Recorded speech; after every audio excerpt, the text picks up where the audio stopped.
Parenting sucks sometimes. It's not like you see on TV. It's not like you see on Pinterest. And it's not what the perfect Facebook moms try to make it seem. Kids are loud. Kids break things. Kids always make messes. On Kids for Sale, we explore the reality of being parents. The parts that aren't fun. The parts that nobody wants to admit to each other. Because being a parent is hard. And sometimes the only thing that makes it easier is hearing how bad it sucks for someone else. So join us on Kids for Sale, every other Friday on the Journey into Comics Network.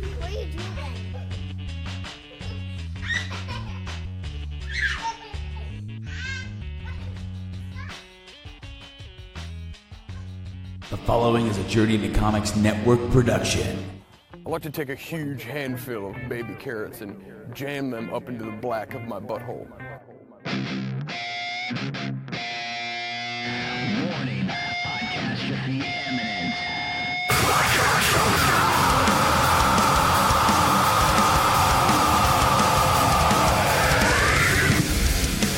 Join me, Dick, on a podcast about music, movies, television, all with a taste of metal. This is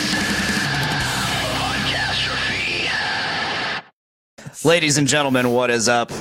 I'm your host, Dick. I'm with Tyler. Hey, I'm back. And Joe's back. Yes. This 2 weeks in a row. Yes, I Joe am. Part 2. Yeah. Joe Part 2. Not many people get a Part 2 Right. back to back. Yeah, back to back, yeah. no. Well, Blaine didn't even want me on originally. It took Tyler just to I say, never hey, said I didn't want you on. I distinctly remember. Yeah, you have. I don't ever never. want Joe Yeah. on my show. Yeah. I I'm gonna be never living. said I'm gonna that. be living with that fucker. I don't even want him on my show. Okay, if Yeah, I said that, it was yeah. in jest. Okay. Your whole life is. I either said that. I either said that in jest, or I said, I'm gonna be living with him. He's more than likely gonna appear on the show, anyways. No, yeah, no. I've heard never all said of those that, things. no. Kind of in general. No. I've heard everything. I've heard all of it. What's up, guys? Lived it. Have you?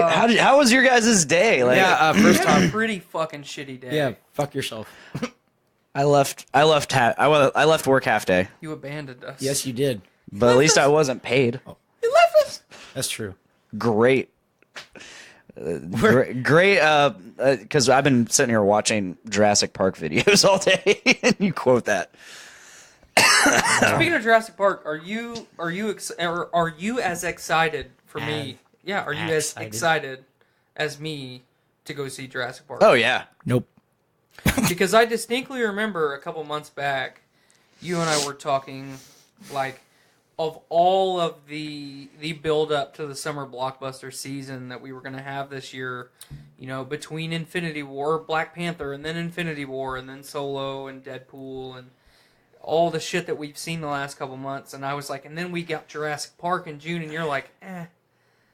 I was excited until I saw the fucking trailer for it. Well, the first couple It's your fault trailers, for the watching the first couple trailer. trailers they laid out were not very good. The trailer I got for Infinity War that completely spoiled everything, ruined the random plot twist of, we're not only just saving these things from the island. You said Infinity War. Oh, I was like, wait sorry, a I minute. didn't mean to say Xfinity War. Xfinity War?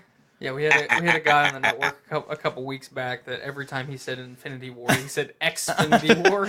Shout out Keith Evans. Yeah. Sweet. Let's all go watch Galaxy of the Guardians. Yeah, fuck yeah, dude. I'm still pretty I want to watch Dances with Wolves. Okay, where the fuck did that come from? Remember we were all saying like all these movie titles backwards. Yeah, but you said it the right way, so Oh fuck, I did. Yeah. Wolves with Dances. You just- I fucked up. you Holy fucked that shit. up. Ah! But so the first couple trailers we got for Jurassic World: The Fallen Kingdom were very shoddily edited. Yeah. I thought. And very straightforward with the plot. Like we're sitting there watching that, and then Infinity War trailer drops, or well, not Infinity War, but Jesus Christ, get with it, man. no, I was getting to what I was trying to say. Go. We were watching Infinity War, and the trailer for Jurassic World: Fallen Kingdom drops. Which was one of the original trailers that they had already released. However, it had a bunch more to it, including we're not just here to save these animals. We're bringing them to the mainland, and Right. we're gonna like fucking They're weaponizing them. We're gonna weaponize them. Oh, by the way, we created another fucking dinosaur. Here it is. We're not gonna surprise you with it. Here's the thing, though. There's no surprise. Humans, dinosaurs. What the fuck's gonna Yeah, happen? I mean, what surprises are you expecting? I could pick it apart and complain as much as you are, or have, and will continue to do, but you have to appreciate the fact that we're still getting Jurassic Park films. Oh yeah, definitely. I do, and I love Chris Pratt. Right, and you love Chris Pratt. I really like Bryce Dallas Howard. Yes, I do too. Super smoking hot, really good actress. She's been in a shit ton of movies, and people forget about her a lot. You know, Who? Sorry. Do you know who do you honestly know who I'm talking Yes, about? I do. Okay. But there's a lot of times that she's in stuff, and people are like, "Oh, is that the Jurassic Park lady?" Well, which is cool that she's getting because that's definitely one of her biggest roles. But she's been in a lot more stuff than just Jurassic Park, and her dad's fucking Ron Howard. Yeah. So, I'm really pumped for it. I've seen a couple like TV spots the last couple weeks that are different scenes and trailers that have been cut up a little bit differently. Much in the same way that I did in the lead up to Solo, they started hitting those TV spots really, really hard. I'm excited to see it. I'm really happy that it's 2018 and we're back to Jurassic Park again.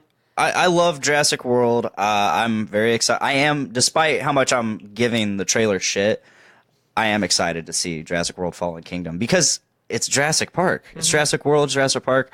I love it. I've always loved it. I've loved it since I was a kid. I've had such the biggest hard-on for dinosaurs since I was a little kid. So I was really impressed. I got here a little bit ago, and you were correctly saying dinosaurs' names. yes, And I've had an obsession, an unhealthy yeah. obsession. I used to fucking know all the dinosaurs and shit. You know when you and I were talking about that meme a couple weeks ago that when you're a kid, people come up to you and ask you what your favorite dinosaur is, and then when you become an adult, they just don't care. Like, Yeah. I still have a favorite dinosaur, and I still want to talk about it.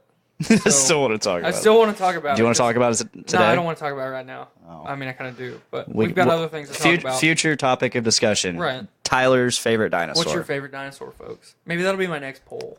Yeah, I was about Is that going to be a Damn it, poll I was gonna say or because? Well, I mean, I'll put a poll there, but it'll be like a post, like throw your favorite dinosaur in the comments. Okay, Give us a that number. works. You had, like, That let works. Blaine pick his favorite, and you pick your Hey, favorite. if you're in here in the comments, type up your favorite dinosaur. Your favorite dinosaur. wow. Throw your favorite dinosaur in there. Hey, it's Tiffany's husband. Yeah. Ooh. Throw in your favorite dinosaur. Show us your new wedding band tattoo there. Oh. Oh. That's Anyway, the This best Shiner okay, Bock. so Let's I'm not get into drinking that. a Shiner Bock. this is the first Shiner Bock you've ever had. This is my first Shiner Bock. What are you thinking? It's got an interesting flavor. Like at first, it's got that like, yep, this is a beer taste, and then it's got kind of like a malty taste, I Yeah. would say. So, in our mini brews with dudes fashion that we do every week, Shiner Bock is a beer out of Shiner, Texas, from Spätzle Brewery. Say brewery again. Brewery. Okay. It's a German beer, but a Bock beer. It's a Bock beer in American lager fashion. So it's a little bit malty, but it's still just a good ass-kicking beer. Part of what's cool about Shiner Bock and all the different beers that they're making now and Spätzle Brewery as a whole is it's like a lot of the companies that are based out of and focused on that Texas atmosphere. They're just really cool fucking people. You know, they have like fan events all the time where they really take care of their fans. Why are you fucking giggling over there? I haven't. we're Are you both talking about him stuck or in me? your- I both haven't of you. giggled. I'm just making faces Why? because I Your want to read atmosphere. this. Read it. Bock beer combines old world Bavarian heritage Yeah. Oh, with God, American there it is. handcraft Yeah. handcraft brewing for a smooth, delightfully drinkable dark beer. So if you like a Heritage. Bock style beer, especially Shiner Bock, that is the best commercial Bock beer that you can find. There's places locally like Chumley's. They have every now and then they'll have a Doppelbock on tap, which is another interesting take on a Bock beer. Definitely try it if you like Shiner Bock. you're doing yourself a disservice if you don't try some Doppelbocks. Because there's a lot of different styles of Bock beer. Okay. So Yeah, this is pretty decent. It's not my favorite, but you know, it grows on you. The more you drink it, I'm the gonna more you'll finish like this. it. And the cool thing about Shiner Bock is they're like Texas's Budweiser, Okay. but a lot higher quality than Budweiser. Oh, I can tell. Yeah. So I mean, I remember watching Rooster Teeth podcast and like they would drink this shit all the time on it. So it's good stuff. And I brought an IPA that they're making now, Okay. which we can try later on. But I like them. It's good shit. Joe's drinking some Boulevard Brewing Company Tropical. Mm-hmm. Okay, so rewinding a little bit, what's your thoughts on Jurassic Park, Joe? I'm done with it. I mean, I just can't see how they can do another one. That's all I'm saying. did you not like Jurassic World, or It didn't leave me wanting to see another one.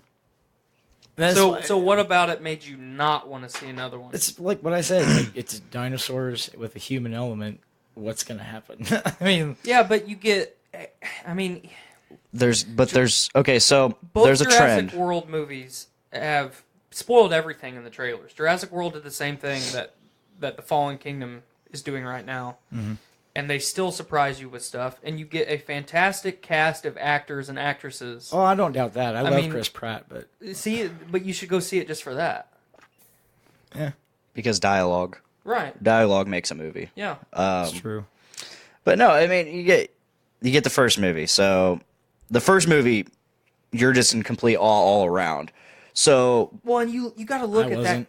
You got to look at that. Are you talking about Jurassic World or the original Jurassic Park? Jurassic Park, Yeah, when Okay, you watch that yeah. original Jurassic Park, you're just in complete awe. you have an amazing cast of Mm-hmm. actors centered around Sam Neill, Jeff Goldblum.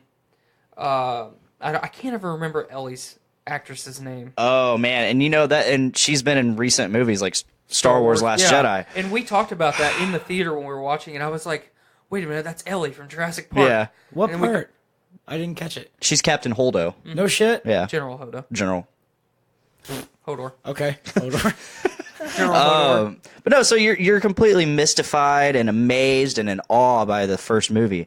So Oh, yeah, the first one. Yeah. second movie, they have to up the ante. They have to give you another movie that involves dinosaurs and humans. But how are they going to up the ante? How are they going to make this movie? Well, they have to give it a purpose. Bring it. Just So what are they going to do? Okay, the first movie had one T-Rex. This movie's got two. It put a lot more emphasis on the raptors in the second movie. Towards the end, you got to see a lot more interaction with a bigger variety of dinosaurs in the second film. Yes. You were down a couple major actors from the first film, but it gave Jeff Goldblum, who was the one, I mean, without question, fan favorite of the first movie. Yes. And his role was very small in comparison to everybody else's. So they nailed it with the second movie. A lot of people hate that movie. True Jurassic Park fans appreciate it for what it is. And then Yeah. you enter into the third movie. Yeah, so what do they do to up the ante? they bring back Sam Neill. They bring back Sam Neill, but that's not upping the ante. That's just, bringing back. Sam Neill. So, second movie, two T-Rexes. Third movie, okay, the whole T-Rex thing, it's been done. What other dinosaur can we bring in? Fucking Spinosaurus, Yep. which is longer than your typical T-Rex in real life, but it's not bigger Well, in and terms of bulk. Right. And in terms of, it might be in height, but its jaw structure was designed Yeah. to eat fish. yeah, so it would not be able to go toe to toe with the T-Rex, Ah, much like it did in the movie. maybe. But you got to see some cool dinosaurs in Oh, the third yeah. film. You got to see a big focus on the raptors. You got to see a big focus on the pteranodons or pterodactyls if you're a simpleton. You got to see a Carnotaurus, Yeah. which was cool. That was my favorite dinosaur when I was a kid. Explain that one. Carnotaurus? Carnotaurus is like a smaller version of a T-Rex that has a horn on each side of its head. Yeah. In media, they're always painted up with like a gray undertone of a body And red. and then red over top. I have this cool picture, or I had this cool You ever picture. seen the movie Dinosaur? Nope. I'm not a big dinosaur buff. You never saw that movie? This explains a lot right now. Not in terms of Joe as a That's person. one of my favorite movies ever. Awesome.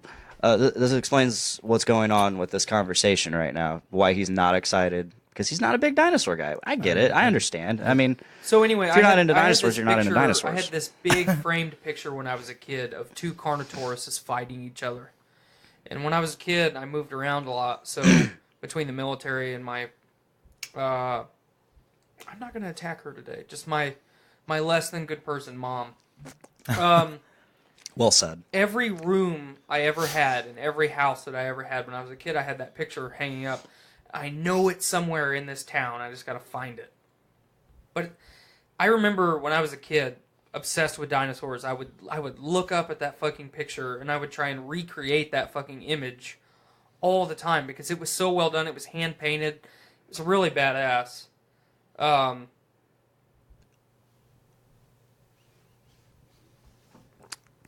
just flabbergasted with this comment. Yeah. What?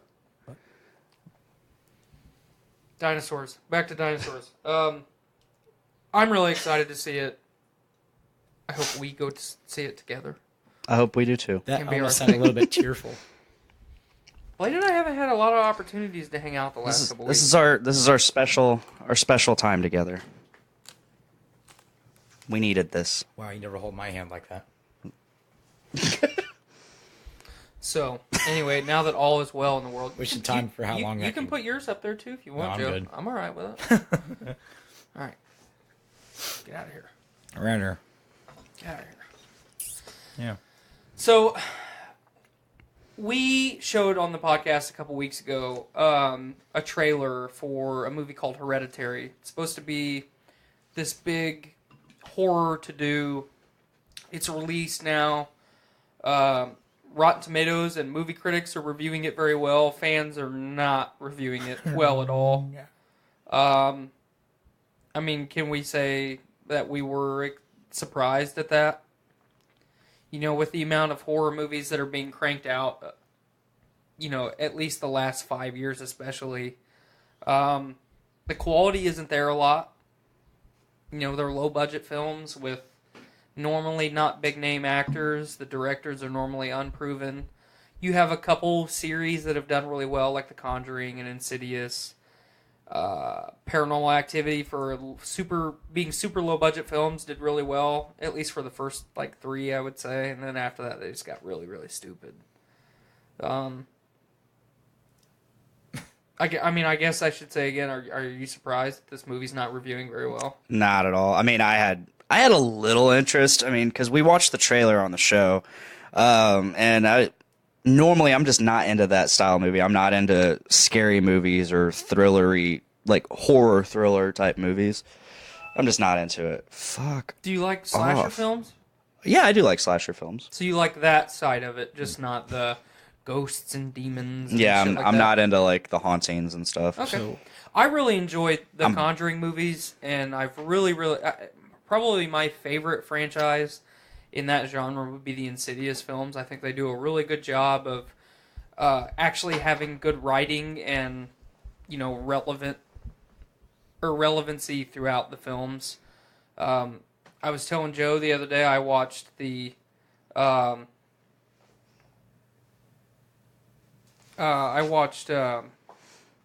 Insidious 4, which is actually a prequel to 1 and 2, but after the third movie. 3, 4, 1, 2. Yeah, 3, 4, 1, 2 is actually the order of how the movies go, and it was really fucking good. Yeah. So I've only seen 1 and 2. Same here.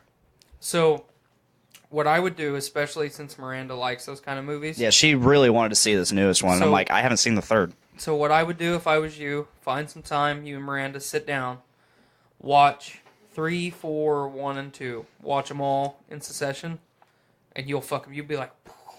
Well, that works too because 3 and 4 are the two that I need to see. Mm-hmm. But no, 3. we have to watch all the Purge movies because we're gonna try to go see. I know, Joe. I know. There's only 2 of them. There's 3. 3. Well, Plus I mean, one the third coming one's- out. Plus one coming out on the 4th of July. Wait. That What's is the third third one. one? I have Election Day, Oh, shit. The one coming out was Oh, the third you're one. right. My bad. and then the one coming out is The first Purge. the first Purge, which look decent. I've been somewhat interested in the first in the Purge movies. So, and I told her I'd go see it, so it's whatever. Yeah, I don't know. I'm not super pumped for them like I am Jurassic World or it's kind of the Purge. Ant-Man or anything like that. Purge kind of fits in well with that genre as a whole. It does, and low budget. I'm not into those movies. Like everybody's into like the shock and the jump scares and stuff, and like what's gonna happen. And I'm like, I don't give a fuck. I want like plot and substance. Sometimes you can find that, and you can. You are 100% right. But I don't know. I'm into the big summer blockbusters like I get it. Fucking Ant-Man and the Wasp coming up or Jurassic World.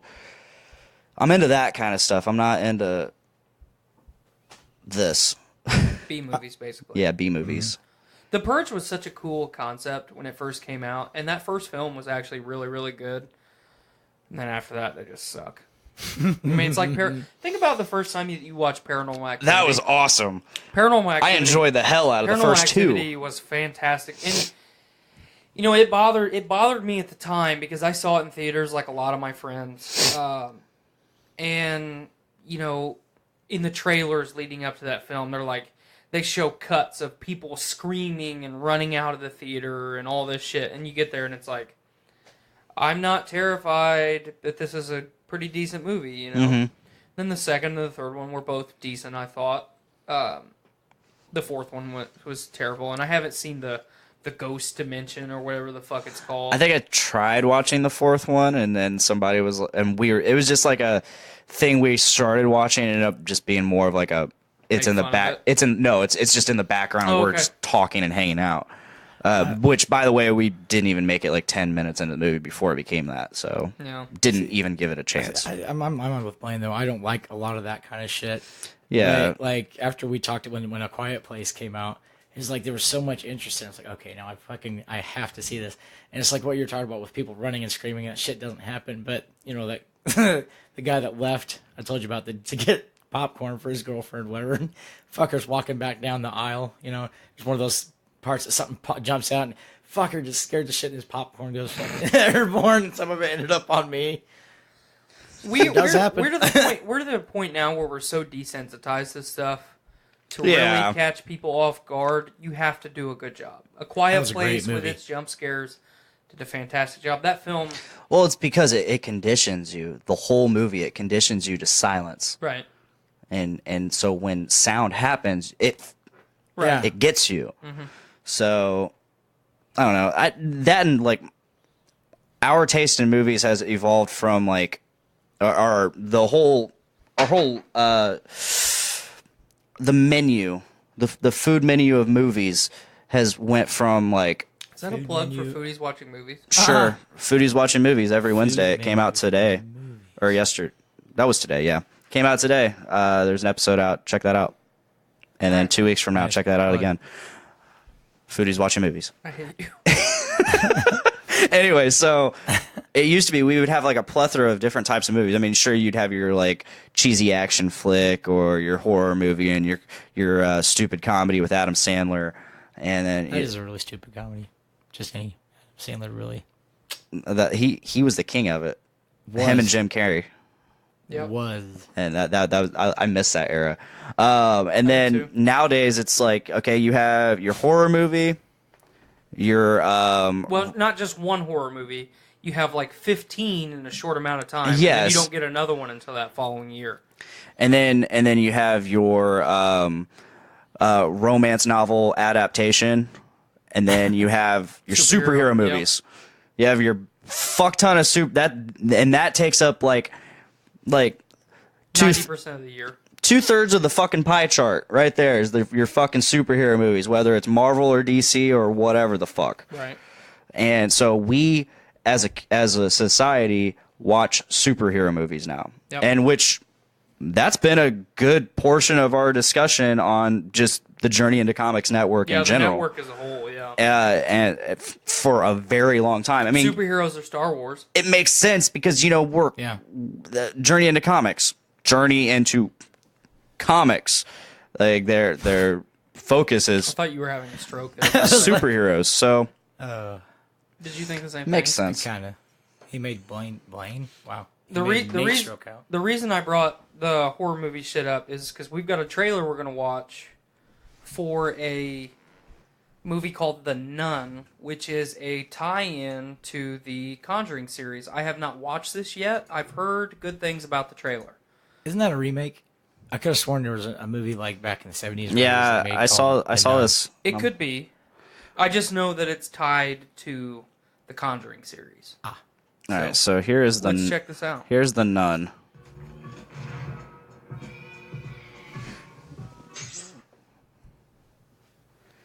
Make sure you watch till the end. That's such a creepy fucking I had a image. series of visions when I was younger. Black metal nun. After each one ended, the same thought was stuck in my head. What did you see? I saw a nun.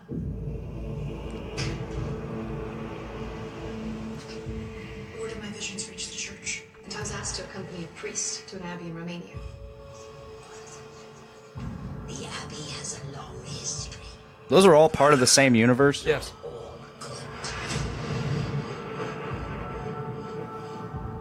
What? Can you get down? God's here.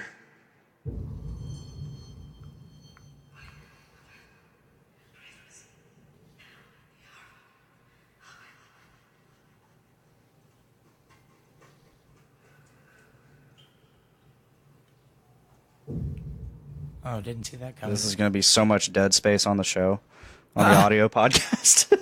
I mean, we have a room mic, but I don't know how much it's picking up. Crank the volume up.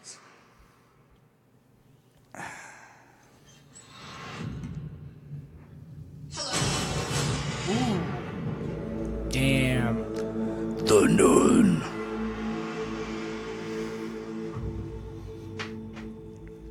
Oh, yeah, okay. Hold on. Wait till the Oh, end. I am. Alright, apparently that's the end. That's, I'm waiting. I'm wait. Yeah, there's nothing. There's nothing gonna happen. oh, yeah, there was. So, part of the reason I'm looking forward to this film is, one, I enjoy these type of movies. Two, like you alluded to, that these are all part of the same universe. So you have Annabelle, which is the prequel to the Conjuring films, and then now this is supposed to be a prequel to everything. And they all tie together, and then the Insidious films are inspired by the events that took place in the Conjuring and Annabelle, which are based on real-life events. These were real people. The people that are being portrayed in the Conjuring films were real people. And they, according to them, they really experienced this shit. And when someone... I'm normally very skeptical about a lot of shit, but at the same time, like, we've had our alien discussion, we've talked about religion, and we've talked about a lot of stuff. Until I can 100% disprove or prove something, I'm very open-minded. And Yeah. when someone alters their entire life because of something that they experience, either one, they're a paranoid schizophrenic, or two, they fucking really experience this. So, I think it's going to be cool. It's not going to be a fucking Oscar-winning summer blockbuster, but No. I think it looks cool. No. Did we talk about the Bumblebee trailer last week? Nope. No, but Nate I think did we on mentioned it. JIC. Yeah, we did. Yeah, Him and I did. I'll touch on that briefly. I really don't give a shit about Transformers on the big They've run their screen course. anymore.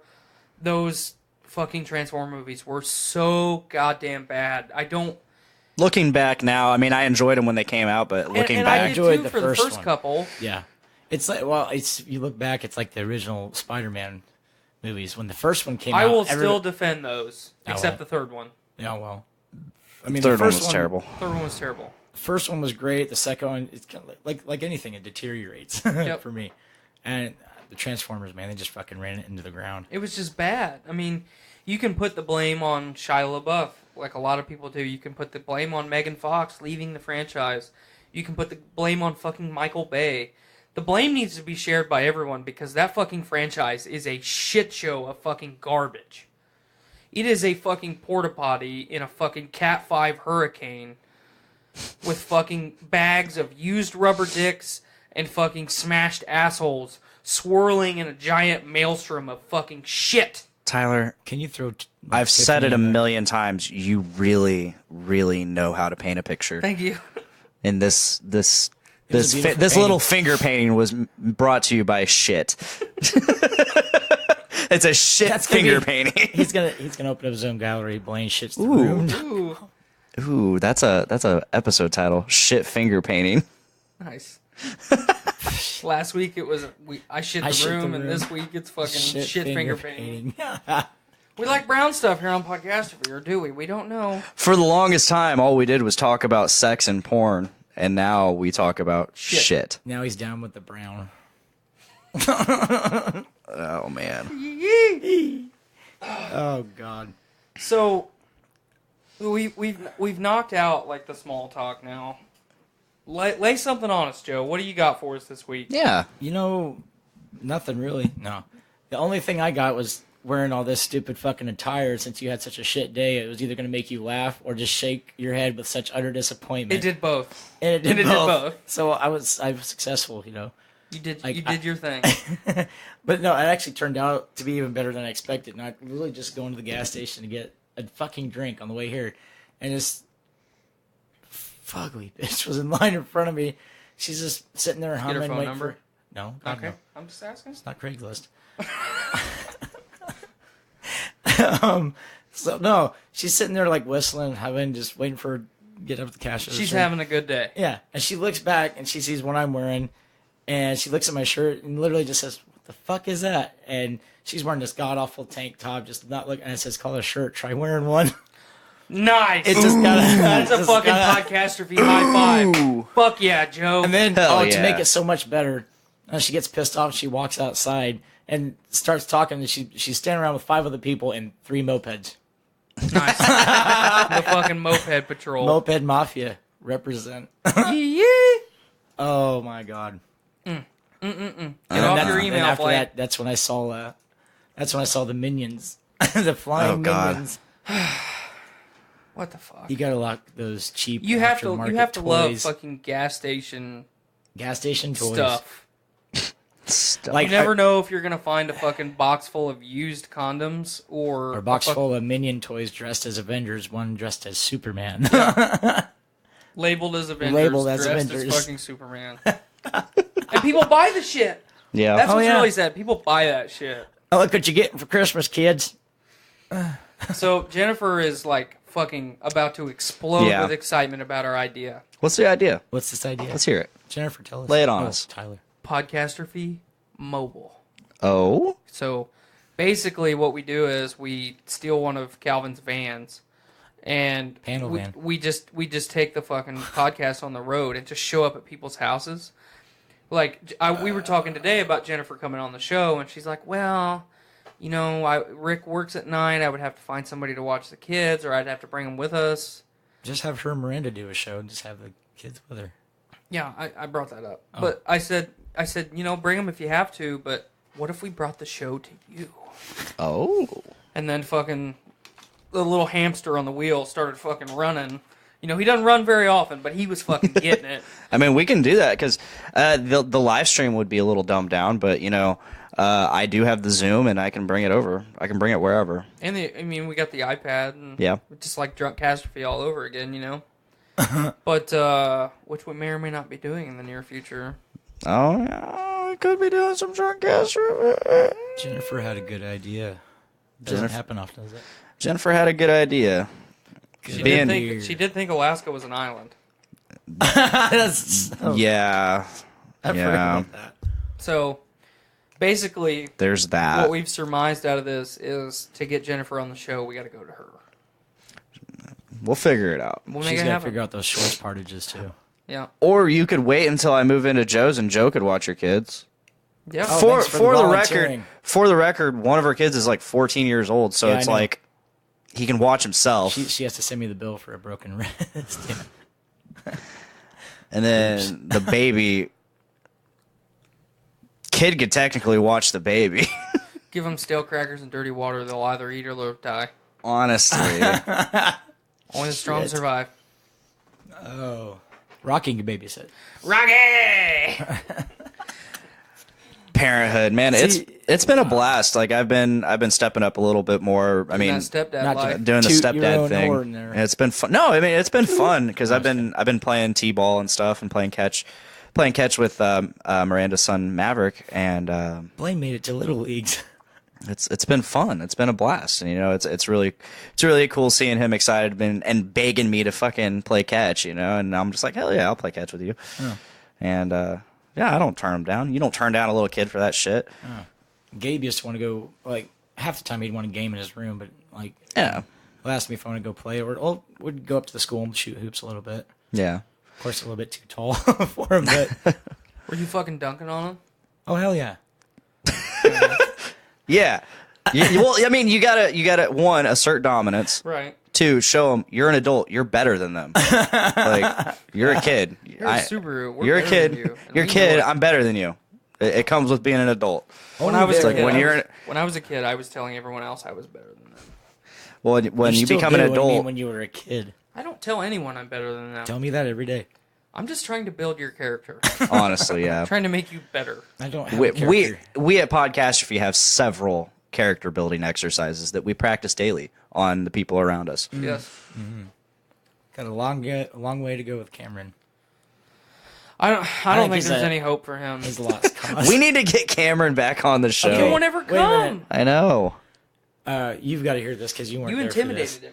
for this. We were talking about Calvin. Hi, Calvin. We were talking about Calvin at lunch because the whole Doris and Calvin. Blah, blah. Oh, you'll like this. Yeah. Oh, this was fucking amazing. Was there drama that happened today? I missed. No, there was no drama. It was Well, there was it's a lot of drama. Well, there's a lot of drama, but this is a Cliff moment, right?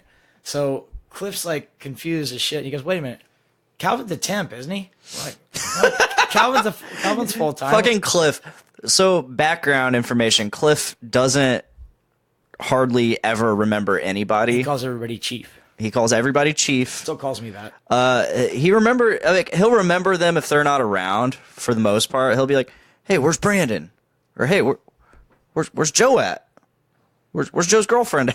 Tiffany.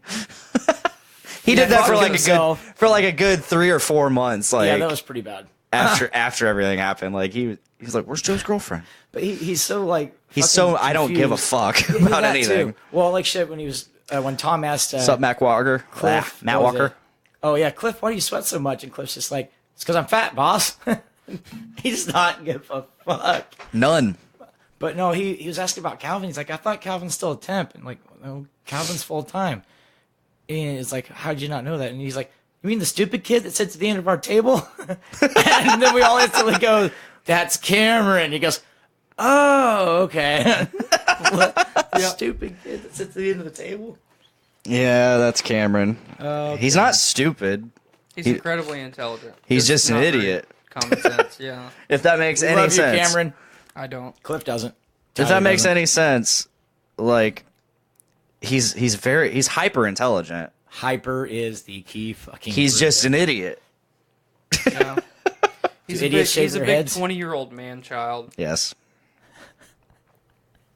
We gotta. No, I don't know if we want him on. Do we want him on Drunkastrophe? Hell no. Hell. The thing about Drunkastrophe is we drink beer. And he is not 21. Well, that's what I'm saying. When he turns 21, we'll have him on a that's right. Drunkastrophe. How long is that? That's good. Get a while. I thought he turned 21 in the summer. We have plans for him when he turns 21. Yep. Did he start with us a year ago? Because he started Yeah. like right after he turned 20, I think. He started in like the end of August because I started. Well, I think he started at the end of August because I started the first week of August. Okay. You were there don't- before he was. Yeah, I was the good batch. Yes. Well, he's the only one that Save for survived. Jacob. Well, shit, that's about right. He's the only one that's lasted, I think, out of his group, wasn't it? Or no, him and Sealer one, little girl, Courtney. Yep. There was like 4 or 5 of them. They're the only 2 that stayed. Do you remember? Do you remember Richard? Yeah, creepy fucking murder everybody, Richard. Yeah, him and Spring. Oh, yeah. He lasted like not even a month. My name is Spring. Marlboro Red. There is some debate. all whether around she- music comments. What are you boys drinking today? I'm drinking a Shinerbach. Joe and I are drinking Boulevard's Tropical Pale Ale. And Pepsi. If you haven't Pepsi. already, please go check out All Around Music. They usually live stream every Saturday. Yeah, I'm really digging their shows. I've Yeah, watched the last we couple. we need to get Dig it. on there. We need to get them on here. We need to do both. Both. Both. I'm bringing some region speak up Hey in there, here. bub. Bringing some region speak Go up ahead here. and stick your dick in that bubbler there and see if you go to the moon there, bub. Speaking of music, so when's the trek back north to Sweetwater? I don't know. He wants to go. You want to go with me next time I go? Yeah, I mean we obviously can't go for Gear Fest, because we're working. Yeah. 'cause- yeah. Yep. but Yeah. I don't know. I'm busy this upcoming weekend. I'm playing just about every weekend. Yeah, so that's a bummer. We'll We can figure always it go on out. a Sunday. Oh yeah, that's true. Is it open on Sundays? It's a major business. Why would they I'm not pretty be open sure on it is. Sunday? I'm gonna take a sip of this good old Shinerbach, which I'm about out of. How about I just look it up because I know the next. Well, one that's what I'm gonna look do. it up I'm on gonna your take a phone, drink you're and I'm always gonna your look on my phone. so the host shouldn't be on his phone. That's why I have guests and a co-host. Hey, that's me. So y'all speak amongst yourselves. You ready Oh. to try this IPA? All right, I'll just fuck off. I'm like, I didn't know who you were talking to. I'm talking to Blaine. Good. I don't like IPAs. I'll try it. I asked you a question. I just answered your question. I'll try it. Cool little. I like little shit when it comes to like There, beer bottles and stuff. On the edge of the fucking beer bottle cap, it says "Release the hops." okay, so Sweetwater, the Sweetwater factory up in Fort Wayne is open on Sundays, 11 a.m. to 5 p.m.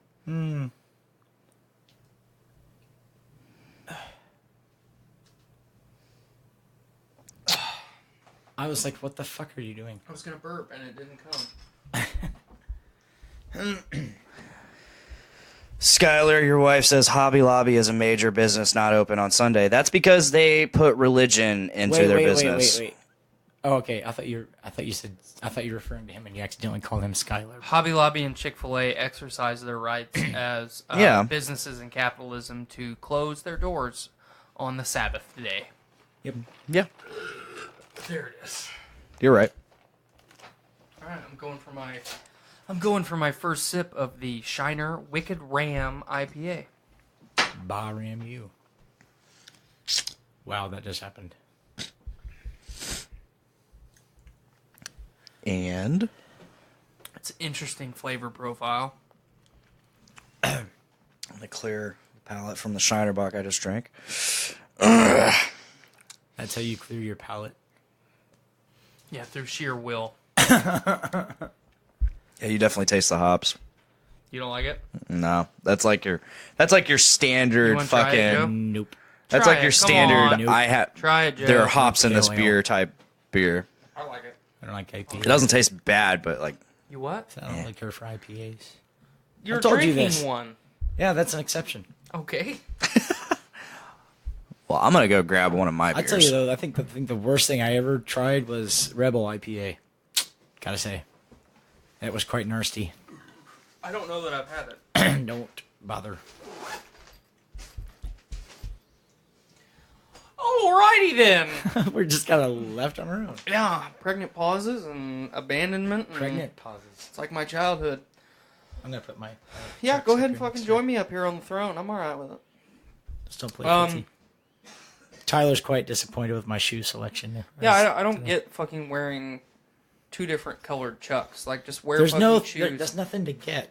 This was strictly to piss you off, and it worked. It didn't piss me off. Well, it made you just utterly disappointed in me. Yeah, I'm always utterly disappointed in you, though. Yeah, it just kind of adds to it. Alright, what do you got on the topic list, Chief? First off, I have this OJ Nuggets from 450 North. Okay, you gotta let me try it.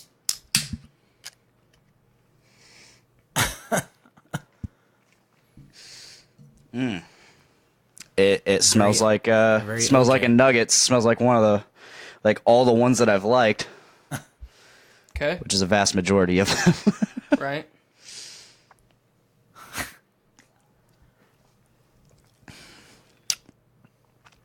Tastes an awful lot like the pot of gold.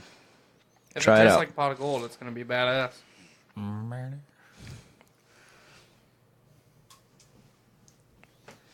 Silence. I'm looking at my topic list. So, Metalocalypse. Tastes like pot of gold, just not as good. Hall of Fame. Metalocalypse has been put into the Rock and Roll Hall of Fame. Have they been, or have they been nominated to go in? That's a good question. I thought they were nominated. I didn't. Maybe they've just been Like, nominated. and yet I they don't won't know. Maybe I jumped the gun on that. Why is this a relevant thing? Why Because is it it's a thing, or why is it relevant? honestly, like, I wouldn't. I mean, because they're a fake band, but they're a real band. By Metalocalypse, we mean Death Clock. Yeah. They're not an active band because Comedy Central owns the rights to, or Comedy Central or not Comedy Central, Adult Swim owns the rights to Metalocalypse and the Death Clock name. So therefore, Brandon Small can't tour or make music under the Death Clock name. So Here's where I stand then. So as far if we're gonna start doing fake bands, but they're a real band. They should be inducted or nominated as Death Clock then, and not Metalocalypse. I think that's what they are. The thing that I saw the other day said Metalocalypse. Metalocalypse. Well, only. because people like to put for headlines things that are going to grab people's attention. If they're a real Either band way, and they Death have Clock a or real Metalocalypse. following, then Death Clock in the headline. But most people know them from the show Metalocalypse. then they don't really follow the band. Most people are also idiots and don't pay attention to details like that. now I don't look at it that way. If you like a band, you like a band. Yeah, for sure. Yeah, If I agree. if I like Shinedown, I'm not gonna think of Shinedown as Whippersnapper and the Rocky Talks.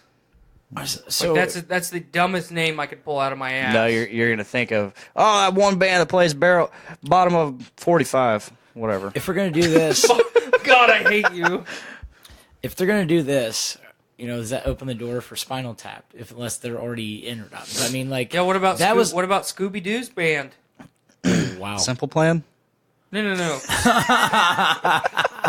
Like Shaggy and Velma and fucking Yeah. Fred. But I mean, I don't know. But yeah, Death Clock is a real band, and I don't know. Are they like Hall of Fame material? No. I don't No. think so. Absolutely You can make not. the same argument like the whole Sylvester Stallone in the boxing Hall of Fame, just because he was in a fucking movie that made the sport so fucking big. Yeah. But like See, I would disagree with you there though, because that's actually doing something for the sport. So it's grasping at straws, but at least he did something for the sport. What has Death Clock done for metal? not shit. Nothing. Honestly. see, and that's my argument. Spinal Tap's actually made like Oh lists. yeah, Spinal Tap. I think They've made actual lists for top metal or rock Right. songs. like Even Spinal though they made Tap's it as a legendary joke. for Yeah. being fake. Yeah. And like it's a legendary movie. It's a cult classic, Yeah. if you will. And it's just like But they can still actually, play. It wasn't a fucking Yeah, yeah. cartoon. You- so it's weird. But like okay, so you just said something weird there. They can actually play. It's not a cartoon. Well, I mean, there is an I mean, actual band behind I Death know Clock. that, Gene but- Hoglan's in it. I know that for but fuck's sake. When you're not when the article doesn't say Death Clock, when it says But that's what stupid fucking news blog sites like Metal Sucks and Metal Injection and Blabbermouth do. They put on the headline something stupid Well, and it's clickbait. clickbaity. Yeah, clickbaity, and they'll just something for you to click it, or not even click it and read it. Just Right. something, just a headline for you to share. Mm-hmm. And that they know people aren't even gonna fucking read the article, it's true. so they're just gonna share it, and maybe someone will read the article. Yeah. I don't know. Like that's why I get pissed off reading a lot of those articles. Oh, I don't- yeah. I just It's read called- the headline and I move on. Exactly, It's the but same thing with Rolling Stone. They post so much stupid shit. Do they literally know anything about music? No. Rolling Stone hasn't done anything relevant with No. the music industry. I since used to get the a fucking 90s. I had a subscription to that, and I would get it once in a while. They had one issue that came out. It's been years ago by now. It was literally like the top 500 songs of all time. Yep. And there's some songs that made it and others that didn't. It made me go like, "What the fuck is wrong with them?" Like Oh, God. Your cousin Holly, she's commenting, Death Clock is one man who did tour. Death Clock is Brendan Small, technically one man, but he hires other people to do the rest of the music. Like, he usually gets Gene Hoglan for drums, and I don't really know the other people. I think Is this Dietrich that she's referring to? Or no, Deathlock. I thought that said Dietrich right here. Yeah, and I mean, technically Death Clock, it is Brendan Small. He writes all the music. Very talented musician, and just very talented guy. He's a good gay. He's a very talented guy. He's a dickhead, but he's a talented dude. I mean, he did Home Movies. Do you remember that show? Mm-hmm. Metalocalypse, obviously, and I feel like he's done other things, but those are the two things I know him for. The singer of Cannibal Corpse, you are wrong. Brendan Small does all the vocals and lead guitar. But like back to the Rolling Stone for a second. I don't obviously remember all 500 fucking songs, right? But they put in the B-52s twice. You know, once for Love Shack. Obviously, everybody knows Love Shack. They love that song. Most people do. But they also had in there Rock Lobster in there. What? They had Rock Lobster in there as one of the 500 greatest songs of all time. And I'm not quite sure, but I think Van Halen had one, maybe even possibly no songs in the 500 greatest songs of all fucking time. I'm like... I remember you and I talked about this. I bitched about it when that first came out. Yeah. Rock Lobster. I've never even heard that fucking song. Rock Lobster! I've never heard that fucking song. You may have just not given a fuck about it just because it's a stupid-ass song. I mean, that is also a very good possibility, yeah, but it's one of those never songs... fucking heard it. It's annoying. I don't like it. It's stupid as hell. Definitely not one of the 500 greatest of all time. There's so many others that didn't make it, but that made it somehow. Well, and that just goes to show, I've seen lists from other publications that put Madonna in the top 500 fucking rock artists of all time. Madonna's a pop artist. Yeah, I was gonna say. I wouldn't call most pop artists musicians anyway. Right. There's some that are, like fucking Adam Levine is a fantastic musician. Yeah. Madonna is a fucking whore with gold teeth. Huh. So, I mean, Madonna Rama died a long time ago. We don't... Oh my god, I remember 2005, she came out with a single called... Do Me in the Ass? No. Good boy? It was like, I think it was Can't Get You Out of My Head.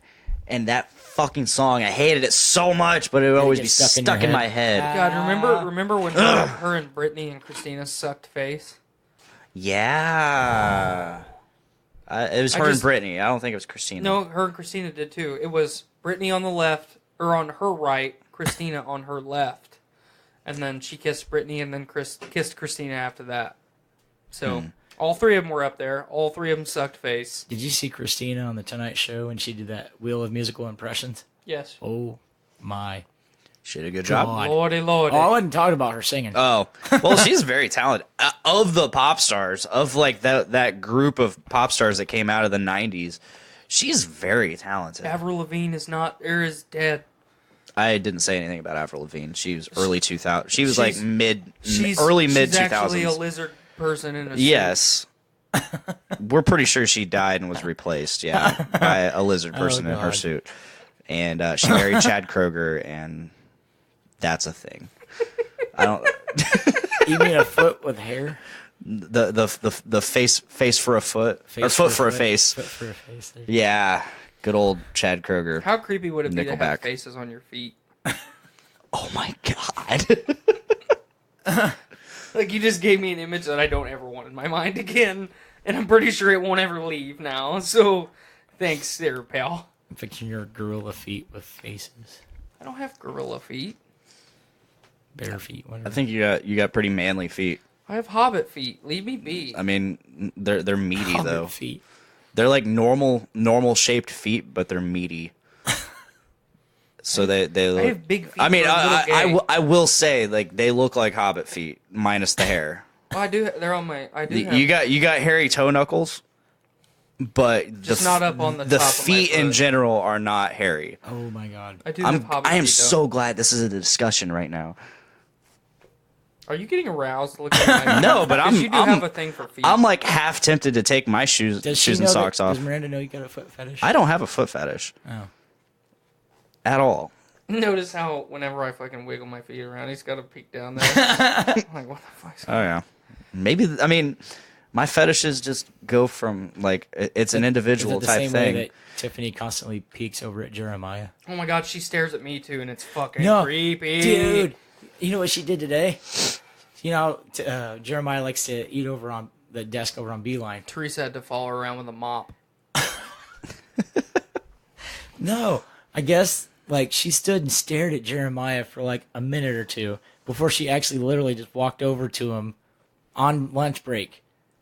It's like she tries to go over and talk to him while he's trying to eat his fucking lunch. And After then she just stared stood there over, and stared at him. yeah, she stood there and, like she was debating whether to go over and sit next to him.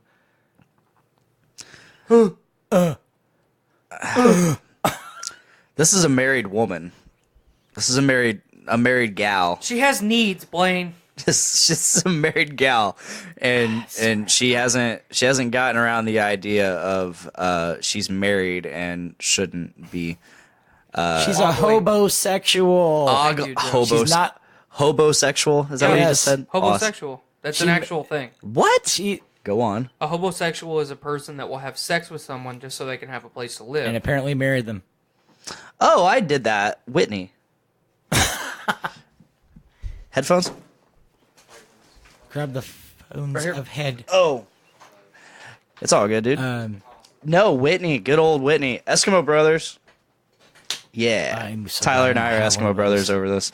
I was the You were the initiator. paterfamilias. We I'm the one to rule them all. Tyler and Did you I, wear a cock ring? too? Mike Norris of Game Addicts and Mike! good old former Richard. guest Richard. We all share my the God. same. We all share the same Eskimo blood through good old Whitney. Is that the one that you told me I should look up? Yeah. Yeah, fuck she's a yourself. sure thing. I offered her to Cameron as well. Oh, no. Come on. See, it's funny. Like since Shithead. I've in the year that I've known you, like not only are we Eskimo Brothers. bound, not only do we co-host a podcast and have a lot of the same interests and do best friend shit, You're running away together. but Domestic partnership. domestic partnership. We should go to Outfest next year. Fuck off. But like my friend group in high school ended up being your friend group after we were out of school. high school. Yeah. Because I had a miserable fucking job and had no life. And Now then you have it's- another miserable fucking Yeah, job. it's not that bad. I mean, it's bad, but it's not. I've done a lot worse. I love the friend group I gained because it started while I was in high school because I started going to the Skylight Cafe for Oh my shows God, and the stuff. Skylight. And I started I watching. refused to go in that place. Oh man, yeah, it was terrible. Refused. It was terrible, but you know that was the place. Hey man, you want to go to the Skylight? No, I don't want to go suck a dick behind the fucking corner. But you know, I mean, hey, I fucking hated that place. I hated all the people Memories. that went there. I hung out there in high school just because, like, what was it? Telemarketing was right next door, and my girlfriend would work there Yeah. at the time, so I'd have to go hang out there till she was off work. Well, like I'd go there for the fucking Narrow House shows and shit, and then so I got in with the Narrow House guys, and I started meeting all kinds of people from McCutcheon, and that led to eventually the Hilltop Fortress, where I started going to shows there, and that's where I met Nick Maxon, and that's where then after the Hilltop came down, then Nick and Cody Clem, they took over the promoting and started the Doom Room. Cody. And so I didn't know met Cody even started that. him and Cody, yeah, because Cody was a big part of the Hilltop Fortress. Him and I go way back, about 10 years now. And So how did you run into Vance before that then? Because I didn't run into Vance before I thought you before like that. Subaru. No, Okay. no, Cody. When I was in a band with Cody, he suggested that we bring Vance in as a second vocalist, and I was like, Oh. no. Not because nothing on Vance as a vocalist. I was just like, no. I never Like, heard him sing I am before his hearing got fucked. the fucking vocalist. Like, why would I don't want a second vocalist? Like, I don't want to share the spotlight. Now I share the spotlight. Back to what I was saying. It's weird that we have all this interconnectivity. And here we are, bound by blood from one of our orifices. Man, she was crazy. Good thing it wasn't Amber's She was orifice. nuts. Why do you think I abandoned ship quickly? Oh my god. Abandoned ship. I remember it's crazy if Richard wants nothing to do with it. Yeah. That's bad. I remember the very first night, like, Jesus Christ. Like, okay, so first night I met her, I told her I loved her. Hey. I kissed her, and then I kissed her. Then she became my girlfriend, and then after that kiss. Then we fucked. And I was on night shift at the time, so I didn't get home until 1 or so in the morning.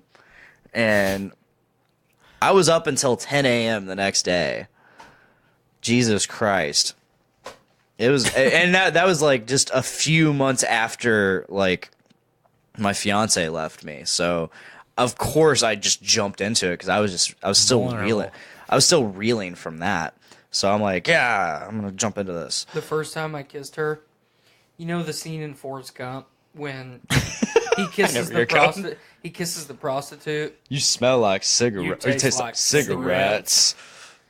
That's what was playing through my head, and I was like, "Do I want to do this?" Apparently, I'm doing this. And I did. Well, roughly around 9 or 9:30 in the morning, she gets up out of bed and she goes to her pharmaceutical her pharmacy, her Ziploc pharmacy. So it's this giant. It's like the biggest Ziploc bag you can possibly get, and it's just nothing but fucking drugs, like pharmaceuticals. Doris has one of those in her box at work. Oh my God, there was so many drugs in there, and it was just rattling as she picked it up, and I'm like, oh, red flag. And I saw red flags throughout the entire night, and I'm like just, right when you told her that you loved her. Oh yeah, I know. Like there was just red flag after red flag after red flag. After you said that, but like this little warning and golf in your head, like Joe wouldn't even do that. I know. That's pretty bad. Like for me, like I was just like I said, I was reeling from that, and I'm like, I was in the state of mind where like I was like, I need to take a leap of faith. I need to just do this and see what happens. I learned lessons. How are you gonna take a leap of faith on fucking bottom shelf material? I didn't know her, so just he spoke to the flying monster. I was also monster. Much younger, very naive. You still are very naive. I'm far less naive. Like it's funny. Far less. It's like you and I have lived such different lives. Yeah, I think all three of us have. All three of us have, no doubt. But we've all ended up at the same place. Joe, I want to see you on an episode of Voice of Survival. Ooh, Joe would be a good fucking he would. Voice of Survival. Nate Phillips hosting we'll have to set that up. I still need to do mine. Yeah, you do. You'd be a really good one too. Nate. I was supposed to do it at the beginning of May, and then I just didn't have time. I might be buying a computer this weekend, so I might get that Voice of Survival done here soon. But anyway, it's funny. Like, we've lived such different lives, and we've all ended up at the same place. But, like, the shit that I did when I was in high school is the shit that you're doing now. Obviously on a lot smaller scale, but you're living the life that I lived in high school right now. You're going out, you're partying, and you're having a good time. I did all that shit when I was in high school. And I should have done it. I got that fun. No, you shouldn't have. Because I should not have done any of the shit that I did when I was in high school. Because a lot of the shit that I did could have been life-ending shit. Whether that was legitimate death or the fucking judicial system. You know, I did a lot of bad shit. Judicial. And, okay, time out real quick. You know how, like, through media, there's always, like, the devil on one side of your shoulder and the angel on the other side of the shoulder? Joe is like the creepy golem that's, like, leaning over your shoulder, making fun of everything that you say immediately after you say it. Yes. Yep. Anyway. No, I'm sorry. It just reminded me of a skit, the judicial thing. Go ahead. No, you're fine. But, judicial. Fuck off, Joe. But, it's mind-blowing to me that we still even though I was here when you were here, and now you're here when I'm here, we're still in the same we ended up in the same place. Yeah, I it's just kind of weird. steadily kept on the same plane. You guys just kept crisscrossing over me. Well, like, my life has taken some of like the weirdest turns. Like from a young age, I wanted, I believe it stems from like always having like a broken home. Essentially, like my parents were divorced like right from the get go. So like I always wanted a family. I always wanted to get married and have a family. I wanted that like romance flick, fucking perfect romance shit, like right off the get-go. So that's what started your estrogen transformation. Yes. And so I was always looking for true love instead of, fucking. Oh, no, I was out there fucking. See, no, I'm on the kind of same lines as he is. Yeah, it took my second divorce to get me to your high school level. Well, unfortunately, it wasn't picky. So I went from that, and I started on that path. I found true love a couple times, and I got engaged. I was like a year away from marriage, or a couple months away from marriage, actually. And then that all happened, and then that just happened. And then I started spiraling down and getting out of that funk and learning, living my life, which is what I should have been doing. I should have been focusing on my hobbies. I should have been focusing on what I wanted to do and developing those skills, and then eventually reach a point where I'm at now.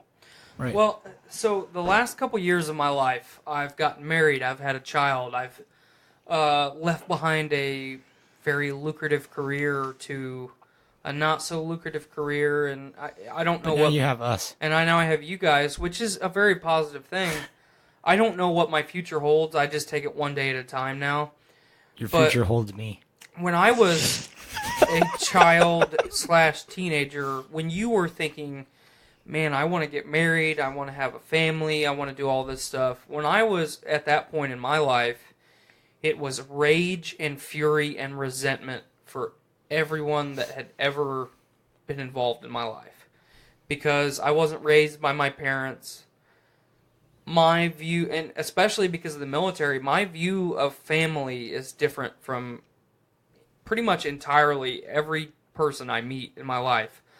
Right now I would pack up everything that I own in 24 hours and relocate to either the northern U.S. As much as I hate the snow, the hunting capabilities that I would have would justify me living up there, and I could smoke pot in Colorado. Or the Gulf Coast of the United States. I love anywhere in the Gulf. I would be happy. But through the last couple years, I've learned you got to do what makes you happy. Yeah, that's what's important. Happiness is a thing that comes and goes, but you as a human being need to find stuff that makes you happy, and that there's things that you can fall into a trap, things that make you happy. Blaine, I'm looking at you. Spending money makes you happy. Yeah, it does. Spending money makes me happy. I'm farther along in the financial responsibility plane than you are. That doesn't mean I'm perfect. But I realized early on that when I don't have any money, I'll still spend money. And when I have a lot of money, I'll spend even more money on stupid shit that I don't need. So you got to find good, positive things that make you happy. Mm-hmm. I got married, and I got married to the same girl that I've been dating for almost 10 years. I was very promiscuous in my teenage years. Ran through about anything I could. But once I got to her, it stopped. I was like, man, this girl's pretty cool. She puts up with my shit, and she doesn't tell me what to do. See how far this one can last. And it's funny, when Skylar and I first started dating, there was a lot of people in the class that we met that legitimately took out bets on how long we would last because they knew my history of what kind of person I was. Yeah. And she was an underclassman, so it was like, this is just another one on the chalkboard for him. And here we are 10 years later.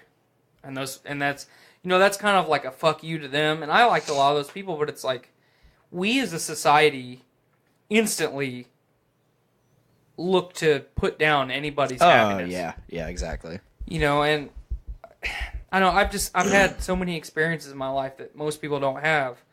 Money cannot buy you happiness. Money can make your life a lot easier so you can acquire happiness however you want to. Whether that's going on vacation, spending time with people, Buying new microphones. Which I'm going to do here soon, hopefully. But Buying a new bass guitar because Blaine told me to. You just gotta find the shit that makes you happy. Hunting makes me happy. Doing podcasts makes me happy. Not because I really enjoy doing podcasts and I really like to talk, but hanging out with good people like I am right now is what makes me happy, and that's why I like doing podcasts.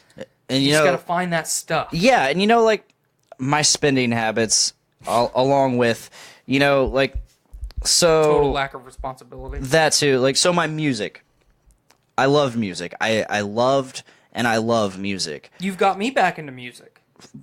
Awesome. Right. Like, I tried for so long to create music, and then I tried to talk about music and write about music, and with Drunk Octopus, and then all of that stuff, like buying all these guitars, buying these microphones, and then buying all this recording gear, has led me to podcasting.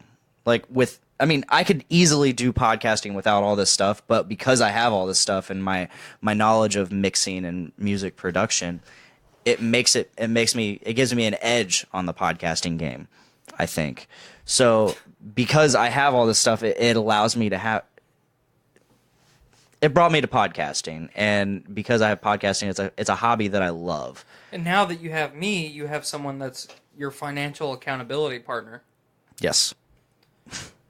So, but look at Joe. Joe's had another. Yeah, definitely try You need that. to try this. No, definitely Try that. this. It's good shit. I've been drinking it, and I didn't even offer it. Your spittle. But look at Joe. Joe's had an entirely different life than you and I. He didn't grow up in a broken home. He had both of his parents. He had a lot of siblings. I'm the oldest. You're the oldest. I'm the oldest. He's the youngest. But he's older than both of us. So, well, I mean, that's something to really point out, because the shit that he experienced in high school, which is supposed to be the defining moments of the beginning of your life, not the defining moments of your entire life. Yeah. You hear the stereotypes of the dad that's still living vicariously through his kids because of his high school conquests and how good he was on the football team, and now he's pushing his kids to be athletes so he can relive that again.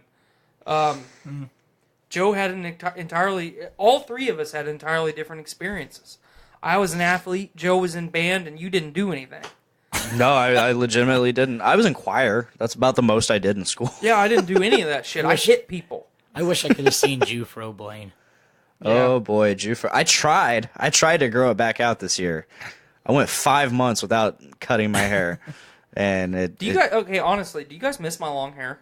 I miss your long hair. I miss you your miss long my hair. flow, Joe? I mean, don't get me wrong. You don't look bad Joe. right now, but I like this. The long hair was great. This is normally where my hair is at. I did the flow as long as I could. I might grow back out again. I enjoyed it. It's a lot to take care of. It made me really hot. So, okay, when we get to my house, really hot this is right what now. needs to happen. We know I'm not taking my pants off. Damn it. Oh, I'm fucked. Never mind. We're not touching your dog. I mean, I'll touch You your have dog. no I like choice. He's dogs. going to touch you all day long. We're going to get him started on bass. I've already got some ideas flowing. We're going to get Blaine to I'm play. going to start practicing on that this weekend, by the way. We're going to get Blaine to learn a song that lasts more than 30 seconds on a guitar. See, I don't know. I've been thinking about music and stuff, and ever since I did I sang 2 songs with Only Human this weekend. Which I think you did a good job. Thank you. I couldn't hear myself, so For a second, You did. I think you did a good he job. and I were you. talking about this because I didn't get to go watch. I've seen you do that before. I know I'm hard on myself, but he and I were talking about how fucking critical you are of yourself on that. Well, Shane, I didn't get a chance to tell Ryan that I was, thanked him. I was going to thank Ryan for putting on a good show, and because Ryan was up there fucking oh getting yeah, it, yeah. Ryan puts his heart into it. But I walked up to Shane and I was like, man, you guys played a badass show. And Only Human is the reason that I went to that show on Saturday. Yeah. I didn't go for any other reason. If I didn't see any of those other bands, I wouldn't have cared. I went there to support them in the Doom Room.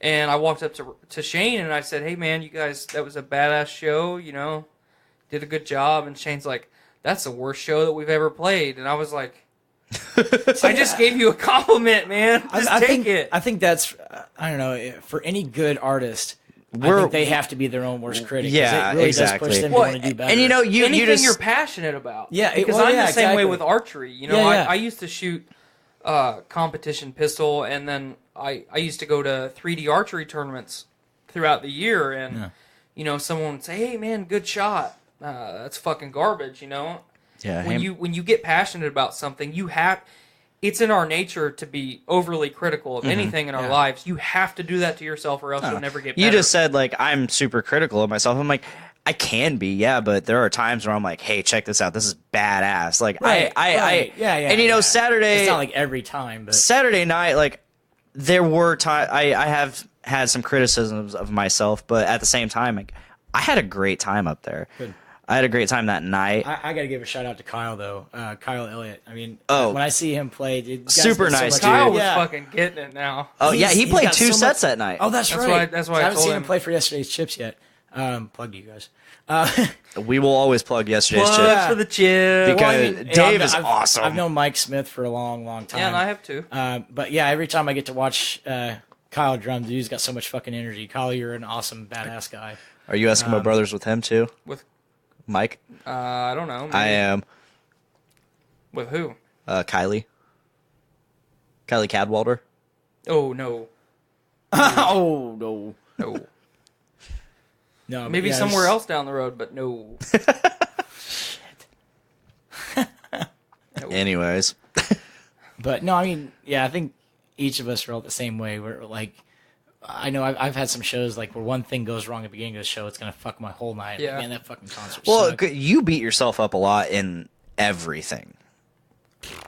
Yeah. Yes. Yeah. You do. I see it at work, and because I see it at work, I can see it bleeding into a lot of aspects of your life. It's true. I'm glad we got on this subject. I'm glad you brought up what you wanted, the future for us playing music, because I was just thinking the other day after that show, like, man, because Corey Guilford, he did sound that night. He's lead guitar, one of the guitarists for We'd Be. Corey's a cool dude. Corey is a cool dude, and he told me, as I was walking out and saying goodbye to everybody, I said goodbye to him. He's like, "Hey man, you did a really good job. You need to do that more." And I'm like, God damn it, don't put that in my head, because like podcast number one. My podcast is number one. I am putting that first before anything, because I have a good thing here, and I love doing this. We have a good thing here. We have a good thing here. You're right. But that got me thinking, like, man, I do want to have a band again, but I technically do. I have the fall in mind. Well, you talked about wanting to do like not so like hardcore, like almost that. Foo Fighters-esque. Yeah, there's that, and I would love to do that, but I'll love to do anything, honestly. But I have the fall in mind, but that's not ever going to be a live thing, and I want to be able to bring it to people. Yeah, and that sucks. Well, we've talked about it, because I want to get more involved in music. I want to be able to look at my kids and say, yeah, I know how to play an instrument. Yeah, I mean, Let me show you how to play this instrument. It's real a quick. cool skill to have, and you don't have to be flashy to be a good player. No, you really don't. Well, and I've talked about this on the podcast before. I struggled trying to teach myself to play guitar, and that's why I gave up. I struggled to teach myself as well, but I didn't give up, and I suck. Yeah, I gave up. But one thing that I've, above all else, that I've always wanted to do is I've always wanted to learn to sing. And that shit's tough. It's tough, I know. And that's why I asserted myself as the backup vocals role in this band that we're going to put together. I think I can do it. I think I've got a unique sound. See, that's one thing I've always been jealous of my dad. I mean, of course, I've always looked up to my dad. He grew up in an era where flashy drumming wasn't like the hugest thing yet. Well, the drummer was just a random guy. Yeah, But my dad, he could keep that beat. He's a fucking human metronome. You know, I idolize my dad. I always have. I always will. And but he can do background vocals, and that's one thing that I've always struggled with. And I've been drumming for 30 plus years, and I still can't do it. It's not fucking easy. I respect anybody that can do both. Right. Because it's not so much keeping your rhythm. You know, I know bands that the drummer is the lead vocalist. Oh yeah, and that's crazy to me. Like, have you ever heard of 2 Cents? Yeah. Phil Collins does that shit. Good old Carl. Look at fucking what Phil he Sa- plays. Phil Collins. Yeah. That's the Don prime. Henley? That is the prime example is Phil Collins. You say Don Henley? Yeah. I didn't know he was a drummer. Mm-hmm. I don't know much about the Eagles. Yeah. Besides, who all was in that? Fuck. Wow. Peter Frampton, right? You got a Joe while? Walsh. Okay, Joe Walsh. Joe Walsh. I love Joe Walsh. See, I know all don't ask these. me the bass player's name because I can't. I know all these artists for their single, but I know the Eagles. Right. But I know all the artists as their individual selves. What was I gonna say?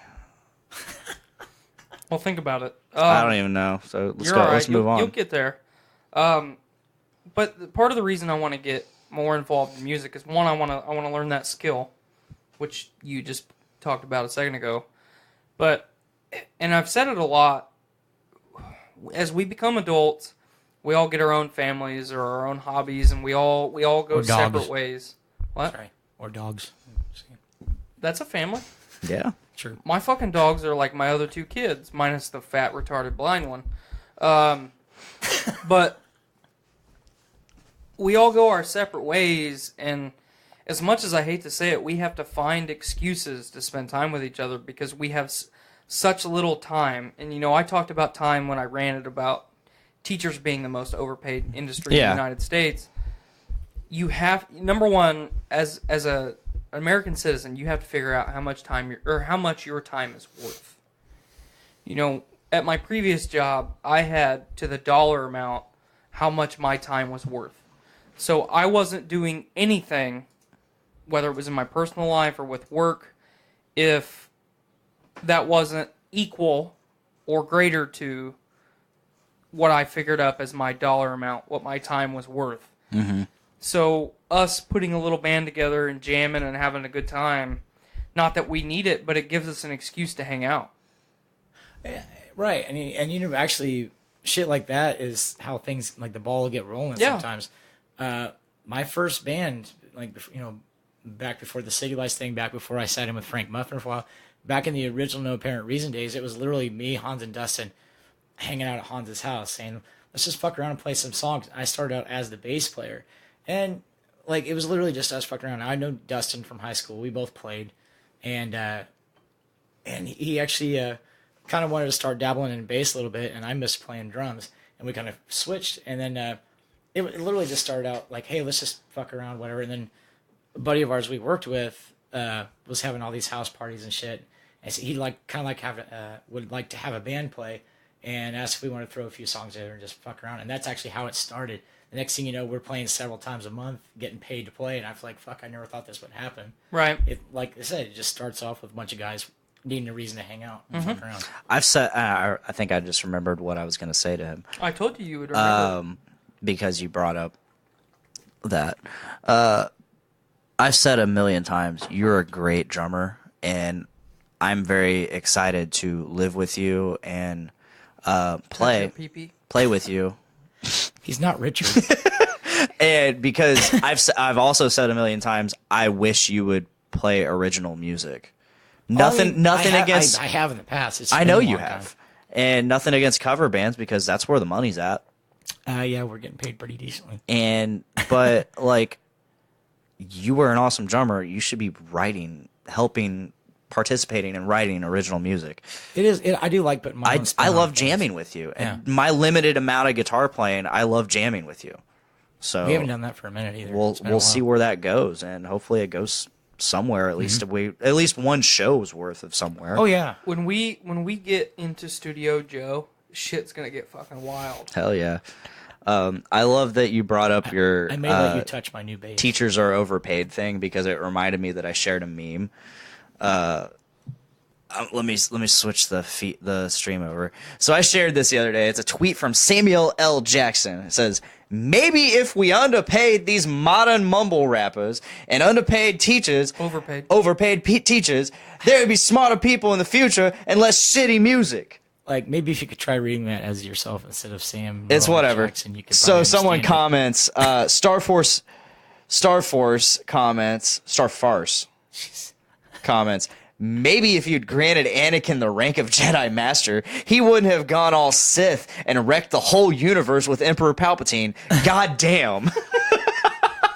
it. Nice. Well, I had to bring that up. I want to touch on that a little bit because with our modern administration, I saw a thing for the Democratic primary, I think in Maryland. It was yesterday or today, and it showed what their priority list was for that upcoming primary. And 46% of their priority list, they had everything broken down in percentages, 46% was removing Trump from office. So we have politicians that's number one priority is to remove another politician from office that the United States voted them into office, and you're unhappy just because they have a differing view. And I'm not defending Trump. I'm gonna say this out loud. I'm not defending Trump for anything that he has done, does now, or will do. But the education industry is so fucked up. We have the stipulation that you can only be successful if you go to college and get a degree. So we send all these kids every year to colleges to get educations. And colleges are just businesses. They are not there to educate you. They are there to collect your money. They don't care whether you show up or not as long as they're getting paid. Yeah. So they're not there to educate you. People have a hard time understanding that. It's a business. Public institutions are businesses. So we send all these people to these businesses to get an education. They get an education. They graduate from college. And they're like, man, I don't know what I want to do with my life. Well, a lot of degrees qualify you to become a teacher. So I'll just be a teacher. It'll give me some money. I'll get involved in the workforce. It'll look good on my resume, so on and so forth. So if you can't teach. If you can't teach, become a gym teacher. Bam. So, and I'm not saying this applies to everybody, but so we have a mass influx of teachers who don't want to be there, don't understand the responsibility that they have, and they're being undercompensated financially, so they don't give a shit even more. It just compounds and compounds and compounds, and then they eventually leave teaching. When I was going through my class at Subaru, there was 6 people that were former teachers, and the guy that was leading the class threw out some bullshit statistic that since February of the previous year, they'd had like 56 teachers come through there. We should not have teachers leaving their field to come make cars at Subaru. Honestly, yeah. So, though I do not disagree that teachers are underpaid financially, they are overpaid in another aspect, yeah. Thank you, aspect was the word I was looking for. What's up, Joe? Okay, I'm going the whole education route thing here. Like, I originally started at Subaru. I actually had to quit college. I was still with Heather at the time. She and I were, I think we were already married, and we were struggling. So I needed. We're gonna get into Heather at another date. Okay, well, I'm not getting into her anymore. Yeah, Joe got into her a long time ago. She's not into men anymore. Anyway,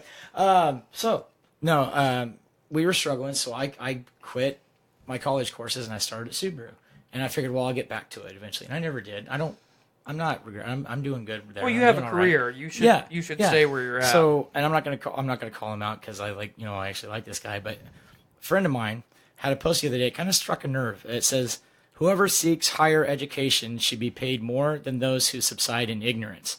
Why do we punish individuals who want to better our world with knowledge?" It's a double-edged sword. Yeah, it is a double-edged sword.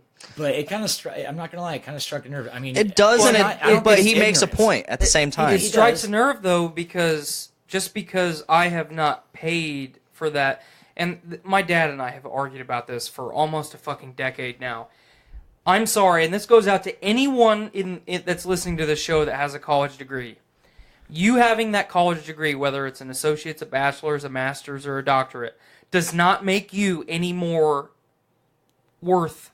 It doesn't make you worth any more than me. I'm a fucking human being. Yeah. I've earned everything that I have in my life and continue to earn. Nothing has ever been given to me. And you going to fucking school to get a degree in fucking underwater basket weaving does not make you more of a human being than me. And that's the direction that our nation is going. And that's what struck a chord with me is the whole, it's just one word in that entire post, ignorance. I'm like, I don't know. Maybe I don't know if I'm wrong. If Joe with has that, a degree in, say Joe has a associate's degree in just the liberal sciences, just a degree that you get to transfer to another college. If Joe and I were sitting here right now and he had that degree and you know that I don't, is Joe more intelligent than me? No. Am I ignorant because I don't have the same level of education that Joe does? He learned some things. That doesn't make him more intelligent than you. Bam. We've had a temp. It was years ago, like not too long after I got on as a temp. He had a degree, like I was like radiology or some shit, but he couldn't get a job, so he was forced to work at Subaru. And as far as I know, like even after he left, Well, I thought you were totally going to talk about Christina. no, I don't know what hers was. I can't remember. She just general business management. No. But yeah, he couldn't. She could operate a Burger King if she wanted to. He couldn't get a job in that field, so he was still forced to work at the factory. Mm-hmm. And the motherfucker's doing what he can to make a living for at that time, his wife and unborn child. So I mean, even then, it really didn't make a fucking difference with that degree. No, that's the thing about what we're going through, what we've been going through as a nation is we get degrees and they mean nothing, and then on top, and those degrees come with a price of tens of thousands of dollars that we can't pay back because jobs require experience And education, and you can't get experience without the job, so you can't get the job Without the education. without the education. It goes back to the Tuttle meme, the fucking American Chopper meme. Yeah. You need job experience. I need job to get experience. You need job experience. Yeah. Like it's a vicious fucking cycle of stupid. And even before they put us in the factory, the tests they had us go through weren't the easiest. We actually had to work for it. But now it's like, oh, okay, just sit in a classroom for 8 hours a day. Yeah, exactly. For a month. And then go do the job that you don't know how to do. On our associate opinion survey, like that has been the thing I have written paragraph upon paragraph for. I'm not milking it and taking my time when I get offline to go take that little survey. I'm clicking. I get to that opinion part, or where you get to just say whatever the fuck you want to say. Right. And I usually say, I am sick of the super low hiring standards. We'll hire anybody off the fucking street now. We don't test them. We just hire them. And that is bullshit. It because puts a lot on us. It puts then a we lot on the get team leaders. stuck with bullshit temporaries like Tiffany, Jacob, he's just young. He's an idiot, but he's young. Well, it's not only a strain on us. You can tell it's wearing on our team leader. It's a never-ending but then you cycle. have me. Look at me. Yeah. I went through that same shit. Yeah, but you're like an exception. You're one exception out of the many. But why am I an exception? Because you actually know what the fuck you're doing and you actually give a shit. The day that I showed up on the sealer deck, though, did I know what I was doing? No, but you adapted pretty quick. Because I know how to listen, and I know how to take direction. Because you're a competent person. And I know what accountability and ownership are, and responsibility. I know what these things are because I'm an adult. The problem in the Subaru acceptancy, that's how I'm going to put it, is not that they're just hiring everybody off the street. Because I will tell you, when I went through my class, we shit-canned 20 people. Yeah. Wow. So they are still weeding people out. The problem is that the door test and the weight test that you guys all talk about that you had to go through, I did that. You did that, yeah. That was a fucking joke. Yeah, the weight test. Yeah, the door test, not so much. The door test was a joke too. I fucking Not to smoked me. that thing. I mean, but as a person that had never done anything like that, I had never in done my anything life, like that. Really, I had that honestly surprises me. I had never assembled a door. Well, obviously, but I've never used an impact drill. I've never done anything with nuts. Yeah, you have. Yeah. But no, like Hold on. I'm cracking into this pot of gold because we've got some good conversation here now. go for it. I'm gonna that's finish this OJ and I'm gonna move on to the fresh fruit. Sweet. So I'm gonna take a Try- pee break. Might as well. But no, I either- into the hallway, first door on your right. or you can use my bedroom bathroom. It doesn't matter. Nope, it's actually pretty clean. Okay, so the problem is that Subaru has such a need for people because the turnover rate is so high. Yeah. So when you go through the current testing and hiring process at Subaru, everyone does the same test. You either pass or you fail. It's very simple. They weed. When I went through, I spent some time with one of the instructors just talking about those tests because the tests that I took to get into Subaru were the same tests that I took to be eligible to be interviewed at Tate & Lyle. So I only had to take one of the tests. Those are college level. Oh yeah, definitely. They're not. I can see that. They're not super easy. You should be able to do it as a high school graduate, but it's not super hard. It's not super easy. I think it's right where it needs to be. And then what they are relying on now is, which for the difficulty level, it's perfect for the people that are eligible, which is high school graduates. Mm-hmm. So yeah, it makes sense. So I think the model that they're using right now is much like any workforce. The ones that don't need to be there will weed themselves out. So you look at no. Think about it. Look at my class that came to the sealer deck. Yeah. So myself, Jacob, and Nick. Not me, man. Okay, no, but think about this. Listen to me. Yeah. How long did Nick last? A couple weeks. So he did enough to skate by and make it through the class. He's still there. But he weeded himself out. After he got forced to nights and then decided to quit. He weeded himself out. Yeah, you're right. Okay, so then you look at the next class after me, which was Cameron, Courtney, and then the other people. They weeded themselves out. Yeah, 2 out of the 4. Two out of the 4. They Who else was in that class? I don't even. They weren't there long enough to know. Some other young kid. I can't remember his name. Some other young old kid guy. and then some older guy. They weeded themselves out. Oh, it was actually one of the guys that I went through in my class. He was the guy that stole all the airbags a couple years ago. Oh yeah. Remember that? No. Oh come on. He was stealing now. airbags from Trim and then selling them on eBay. What? Yeah. I don't remember this at all. So he got fired from Subaru, went to Mitsubishi in Illinois, came back, was a cop for a while, killed somebody while he was driving, fucked up on something, went back to Subaru, and then obviously got Bob fired caught again. that one. Yep. Bob kind of. I think no. That was Bob. Might have been Sean. His name was Michael something. And then I don't remember. His somebody last walked name. up and said, "What the hell are you doing back here?" And like they recognized him immediately. It was like somebody he worked with in trim that is now in paint or in sealer, and saw him, recognized him, and reported him. So anyway, Yeah, so it's pretty the stupid. philosophy This is that all they're news going to me. with is what most of the modern manufacturing industry uses, is that, it's almost natural selection. The strong will survive. The weak ones will weed themselves out. So it's amazing I'm still there. People who have an attendance problem will quickly be gone. It's amazing. Okay, you just said it's amazing. You're still there? Okay, you're pretty inadequate, but not that inadequate. You got people like Tiffany. You got people like Doris.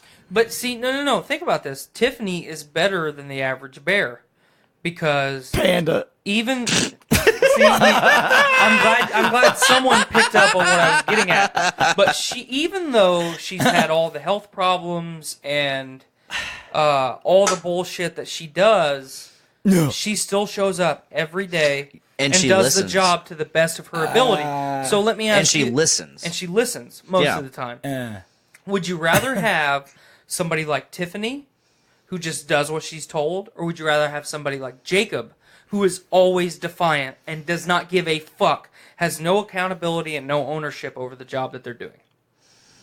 That's See, a that- toss-up, man. It honestly No, is a it's toss-up. a simple answer. You pick the person that can take direction and eventually become better. The person that is defiant and has no ownership and accountability for the shit that they do, number one, will never get better, and number two, will always take advantage of the company. Always. That is essentially Jacob right there. In a... Yeah, and you know, Jacob has the handicap of being just young and dumb. That's not an No. excuse. That's bull, because, I mean, look at Cameron. Okay, they're Cameron- like the same age. As Cameron dumb admits- as fucking Cameron he is, admits Cameron his does mistakes. leaps and bounds above fucking Jacob. And you're not wrong.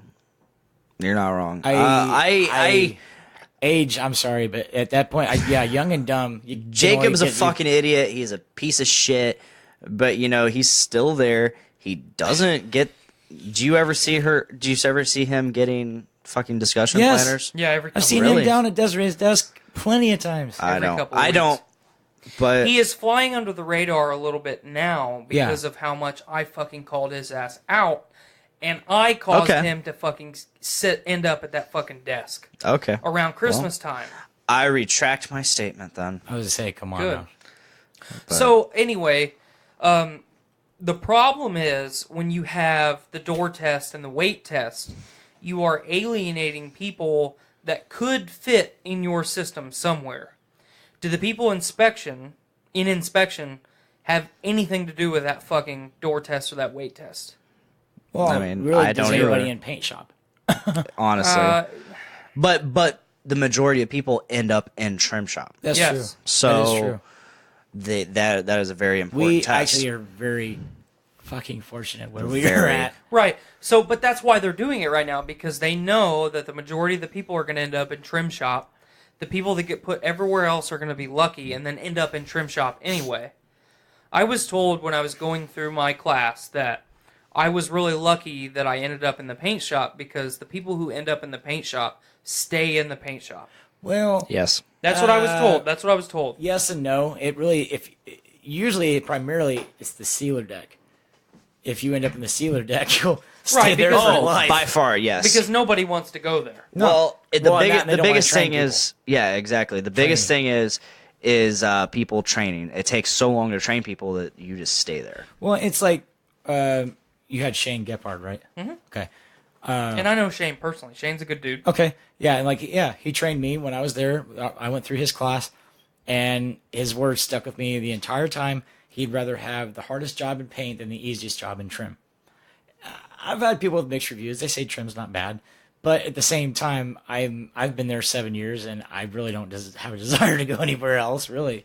Well, yeah, It's not bad. I don't get it when people bitch about the sealer deck because though our job can be difficult at times, you look at 15 right now, that is very, very difficult. Yeah. The biggest problems with the sealer deck are other people before or after you not being held accountable for the shit that they're supposed to do. Yeah, that's true. That's and the bullshit rumors and stuff, the fucking jaw jacking. Those That's are the gonna follow you no matter what. Right, shop you're right, in. no doubt. But that's the biggest issues in the sealer deck. It's not our job. Our job is not that hard. No. But so then, you when you get to the point where it's all automatic, and you don't have to focus so much on what you're doing, you'll finesse what you're supposed to. You'll catch every defect without thinking about it, and then that's when the shit talk starts. Yep.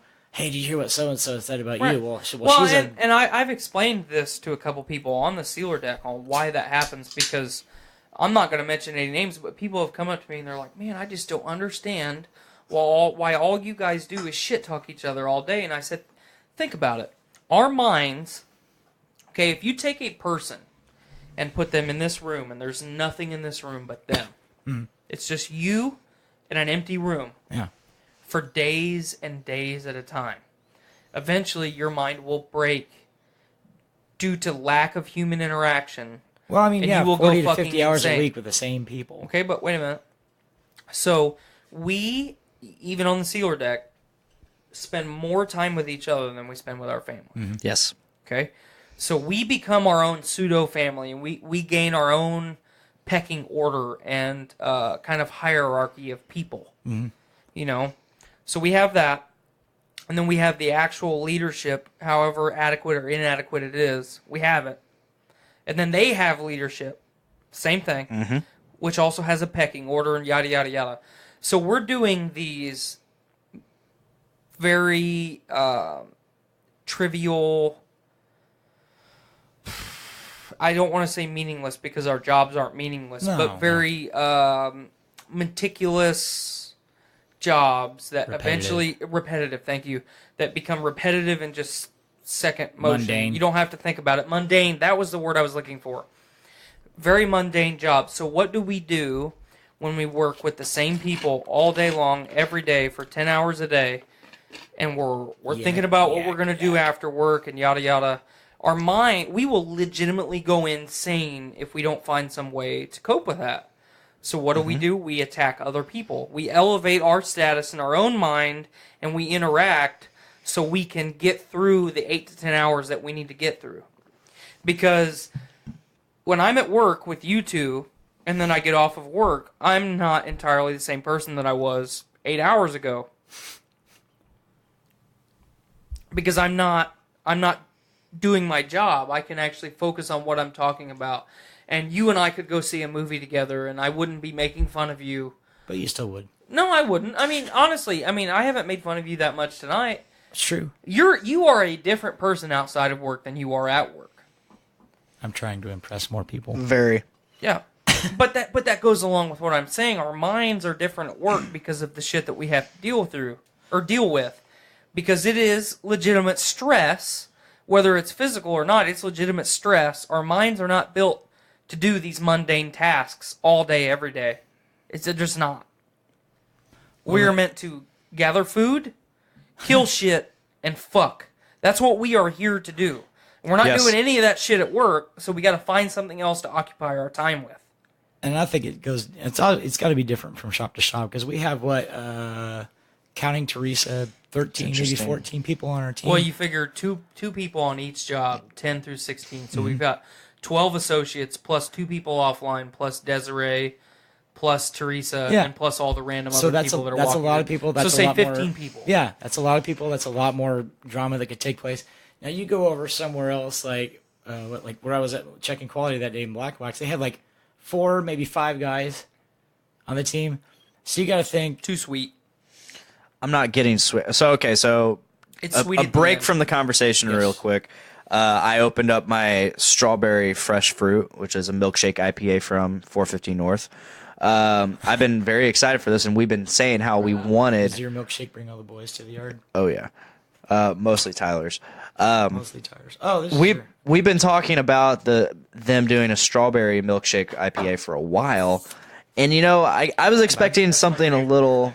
It's pretty good. I was expecting something a little creamier. I'm gonna go tinkle. You do what you got to do. I was expecting something creamier though. I think it's too sweet. I'm not getting sweet. I'm getting. You said about Hold me. it in your mouth longer. Okay. It comes in at the end. Yeah, it does. I'm still not getting sweet. Do you want to taste it? Sure. Wipe your spittle off. Pussy. Miranda's calling me out saying I'm on my phone a lot tonight. Not nearly as much as last week. Get him, Miranda. Not nearly as much as last week. Also, my topic list is on my phone, so yeah, it's an interesting flavor. It's not what I was expecting. I was expecting something a little more because they use lactose in this, which gives it my favorite still to this I'm day. lactose intolerant. Are you? No, you're not. I knew you weren't. You're just diabetic.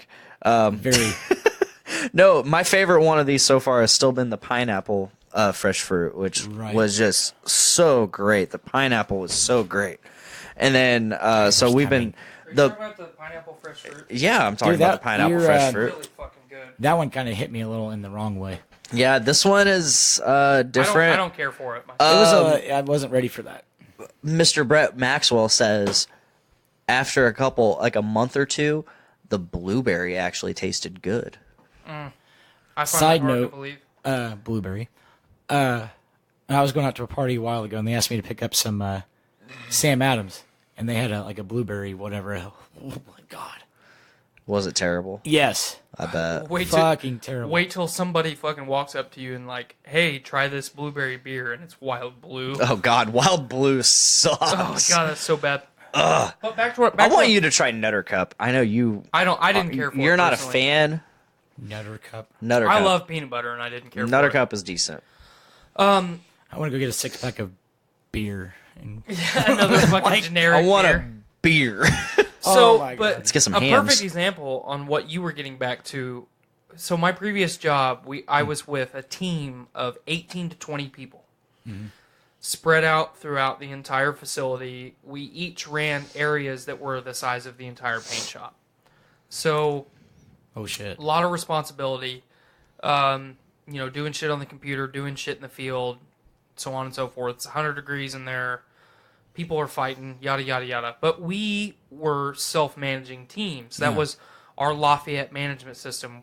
We had a manager, an ops manager, and then each product stream. So the wet mill had an MR, the refinery had an MR, and then you had the ops manager that oversaw those two guys or gals, and then you had the plant manager who oversaw everybody.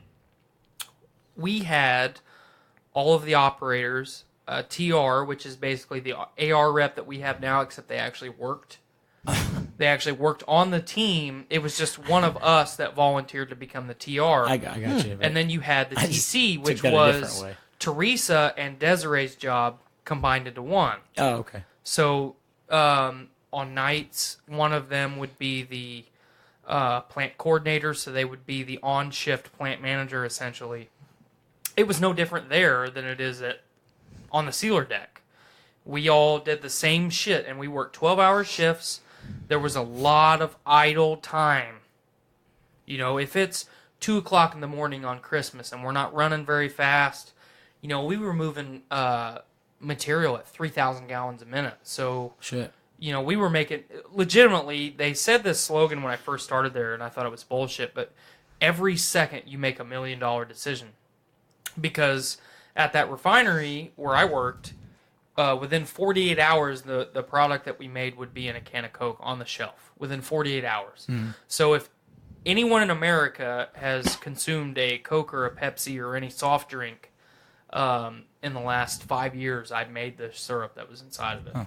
So You've been inside of me. I've been inside of you. Oh, baby. That could also be an episode title. I've been inside of you. But let's take a vote right now. There's 3 people here. Okay. So there's a tiebreaker somewhere in there. Oh god. Shit finger paintery. Shit finger painting. finger paintering. I actually kind of like that. Shit finger paintery. Like a shit finger paintery.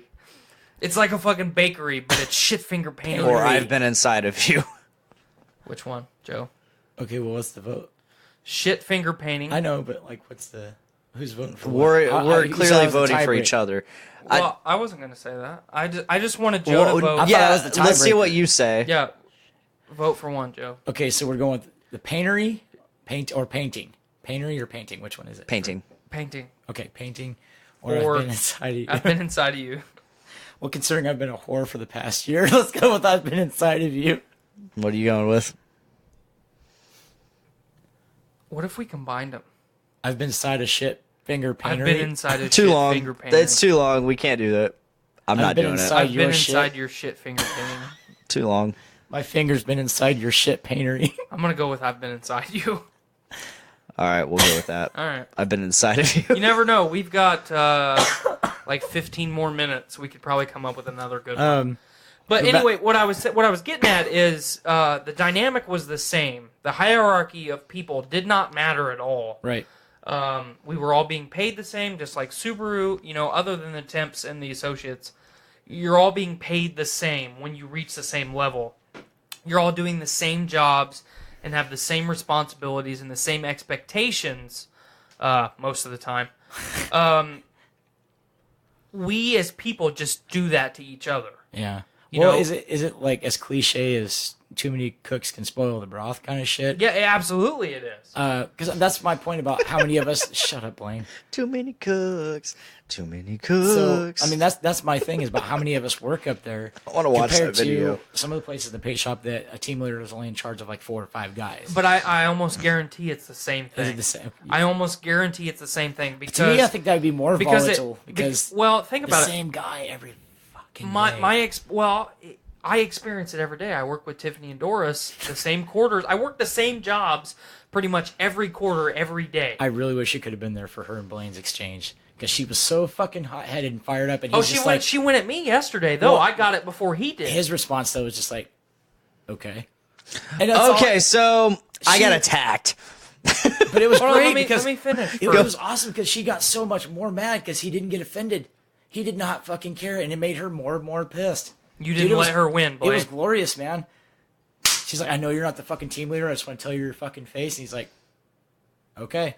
So, Okay. but what I'm That's all getting Yo, at, you said, okay. That was like a kind of submissive. I was like, okay. Yeah, well, yeah. All right. Yeah. so at my previous job, every person had to learn every area in a control room, which was 3 to 4 areas, and then you also had to learn an outside area. So my outside area was support. I unloaded chemical rail cars, and I was by myself all day, every day, doing everything by myself. I was still interacting with all the rest of the team, even though I was working by myself, and it was the same shit. You know, I could go outside. I actually got to go outside and do shit. And for fucking, oh my God, those summer days, fucking going outside and fucking seeing geese. As and grease just goes into my relaxing. head. Geese. But, geese. But it was the same thing. You know, one of the crystalline fructose, the dry sugar that we made, was 3 to 4 people in the bagger. So they were almost entirely separate from the entire team all day, every day. They still dealt with the same shit because they would pick up the phone and say, "What's going on up there tonight?" And then one He's regular gay. guy would fucking yak. This is what's happening. And then Syrup Loadout, where we were loading the trucks and the rail cars, was the same thing. There was 2 guys down there calling up to the control rooms, "What's going on up there tonight?" And it was the same thing throughout the whole facility. Everybody in the refinery knew what the shit that was going on in the wet mill, and everybody in the wet mill knew what was going on in the refinery. It doesn't matter where you're at, how many people. Imagine this, Joe. If you and I were the only 2 people that worked at Subaru. He would kill me. No. Just think about it. Think about it. If you and I were the only 2 people that were physically working on the sealer deck, we had to do everything.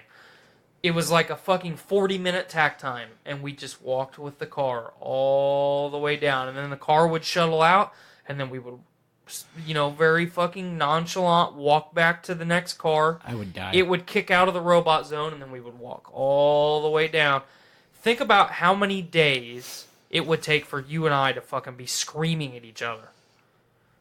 It wouldn't take long. It does not matter how different we are or how similar we are. We are doing a very mundane, trivial task when we could be at home with our families. I think the more... Okay, that's another point. Do you think a more volatile situation, like if it was just 2 people, if they were too similar, or if they're like more like, not similar at all? It just depends, because Blaine and I are super similar in almost every way, but he knows when to back down. Okay.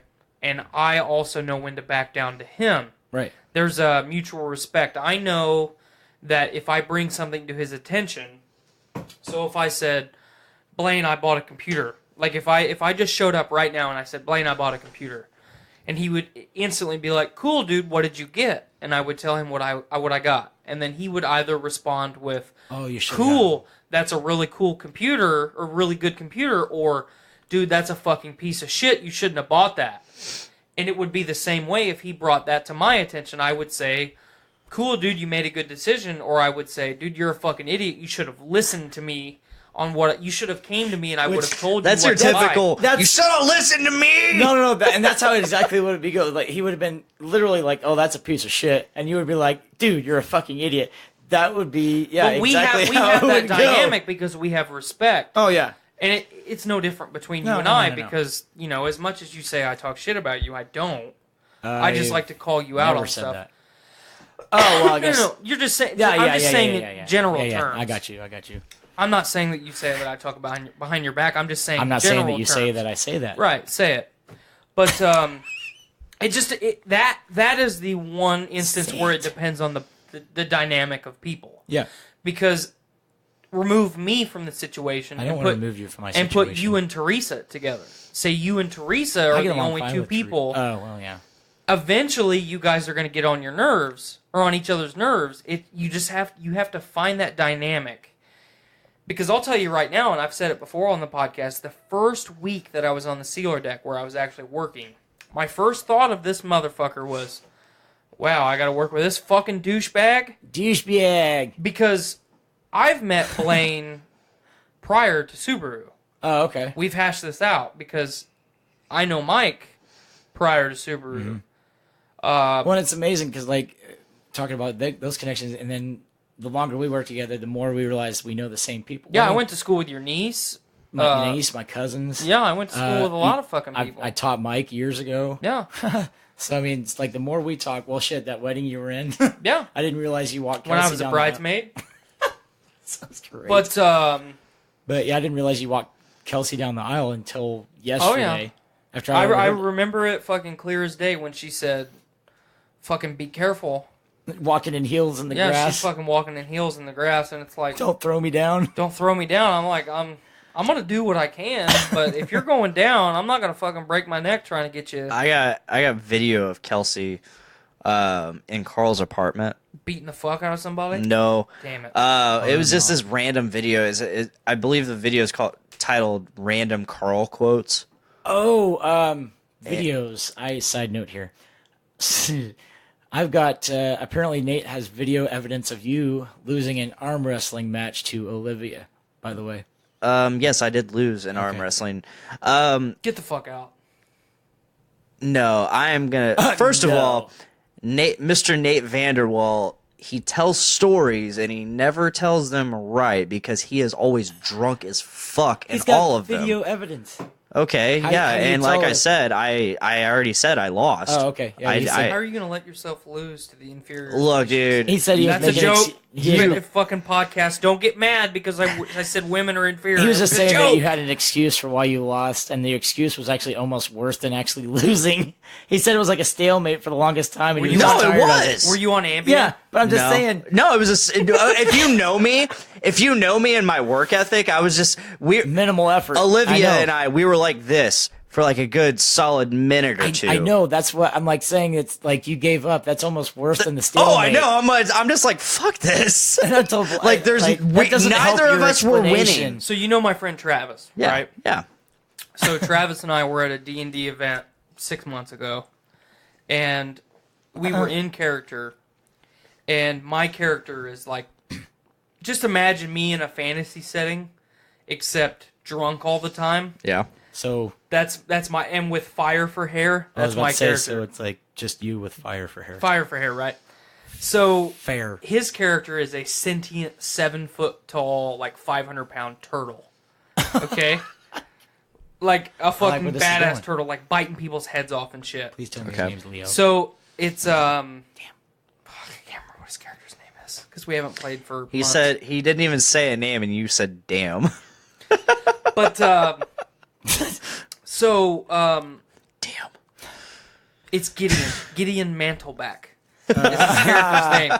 So anyway, so we're in a tavern during the D&D thing, and I'm fucking, like, my guy is a gladiator, so I'm always boasting, and I'm with another guy who's like a bard. He plays music while I beat the fuck out of people, and then we make a bunch of money. I could do that for you. Yeah, you could do that for me. IRL. We should bring that back. I could play like 15 seconds of intro. He's good at that. I'm good He's at that. He's got that shit down. Oh, I've got that shit down. You could just scream a ballad while I'm beating the fuck out of somebody. Yes. But anyway, so I challenged this 7 foot tall, sentient, 500-pound turtle to an arm wrestling match.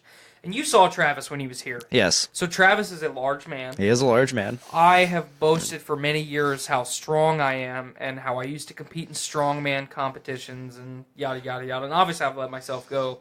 But you look at my arm, okay? Pretty decent sized forearms. You know? Yeah. but compared to like a normal person's, like not a lot there. He called me normal. Joe's normal. So Travis's forearms are about the size of my calves. Okay. Yeah, he's been on the show. Tra- We could watch a video right now. Travis Get video evidence Travis is of a him. big fucking dude, and his forearms are obnoxiously oversized. I do not understand because him and I's arms are about the same length, but his fucking forearms are legitimately the size of of my fucking calves. So I said, "Yeah, let's arm wrestle. In character. Let's do this." And him and I fucking lock up. And instantly, it's like I'm putting everything I fucking have into fucking winning this arm wrestling match. And I'm fucking starting to get him, and then all at once, all of my fucking strength is meaningless. And it's like fucking Sylvester Stallone and Over the Top. He's about to fucking blow my arm out. Advantage. Yes. He just fucking puts me down, and I was like, wow. That's fucking breakaway strength that nobody expected. What I've episode told was you he about my on? buddy Joey, right? Well, you probably went to school with one of his sisters, Ashley or Emily, Miley, and maybe I don't know. Perhaps. Probably You don't need Emily. to. You don't need to show it, Blaine. But No, I want to look for myself. All right. so yeah, Joey, he and I have been best friends since elementary school. He was born without legs. I've told you. Oh something. yeah. Okay, I know who you're talking about now. So he's got one arm that's full length, and he's got one arm that's about half an arm, right? So when he's not in his wheelchair, he gets around up and down the stairs, but he uses that arm like a leg, right? We're at his house drinking one night, and out of my infinite fucking wisdom, he asked me, he's like, "Hey, you want to trade punches?" And I'm like, 2 shits to win. Yeah, for some reason that sounds like a good idea. Right. I mean, you never know what you're gonna do. No, of course me. I fucking go first. I get him pretty good in the arm. Motherfucker goes to punch me, right? And he takes a swing and he slips. And when he closes his knuckle, it ends up like closing like this. Because he's got some, they're kind of fused together, so they can't make a full fist. So he punches me, but he slips and punches me square right here in that chest right in the plate. sternum. And I, next thing, for weeks, I had a big green and yellow spot right here on my chest. It was like getting stabbed with a blunt object. So just look at that, Joe. That's my friend Travis. Look at his fucking forearm. That's a 2x4. Yeah. Look at the forearm and look at my fucking calf. That is my fucking calf. Yeah. That's fucked up. Well, that's pretty much what I got punched with in the chest with like a knife edge. Yeah. I mean, you might not have seen Joey. I can't remember. Nope. But I mean, no, I love the guy. He's fun to hang around, but that sucked. Well, from experience of cracking my sternum twice, I feel you, dude. I couldn't breathe. That was fucking miserable. I miss hanging out with that fucker though. He and I need to go out drinking sometimes again because it got stupid. Really stupid. You've had a lot of stupid drinking experiences the last couple years. Yeah, you have. The last year. It's going on 2 years. Like it is going on 2 years. This last year has actually been rather tame. It's true. Well, basically the time that I showed up, from me showing up till now, I was kind has of been tame. not really sobering up, but kind of going on a down. So like I was pushing you in the So like right Laura, just a little bit past Richard, that was wild. Mm-hmm. That was wild, and then you tamed down. Just a little bit past Richard is can where I blame Tyler Richard? entered the picture. Actually, I can't blame Richard because that started before he moved in. What? So I can't blame Richard because that started before he moved Yes, in. yes, definitely. I can blame him for Kokomo Amber. You've already told the tequila story. Oh, that the was so Patron much story. fun. That was so much fun. Are there any of those other stories you'd wish to tell today on Podcastrophe? Trying to think of one that's actually. I can think of two. Which is one of which is Craigslist. We talked about that today. The other of which is the Amber story. You can okay, tell whatever probably you want, the, probably Joe. the I do Amber have one. something I want to close the show with. Okay. The Amber story. Oh we my are God. getting close to close. Okay, so I'll make it quick. Closing No, you don't time. Just tell your story, Joe. I can't even tell you where I met her. It was a dating site, I'm sure, but I don't know which one.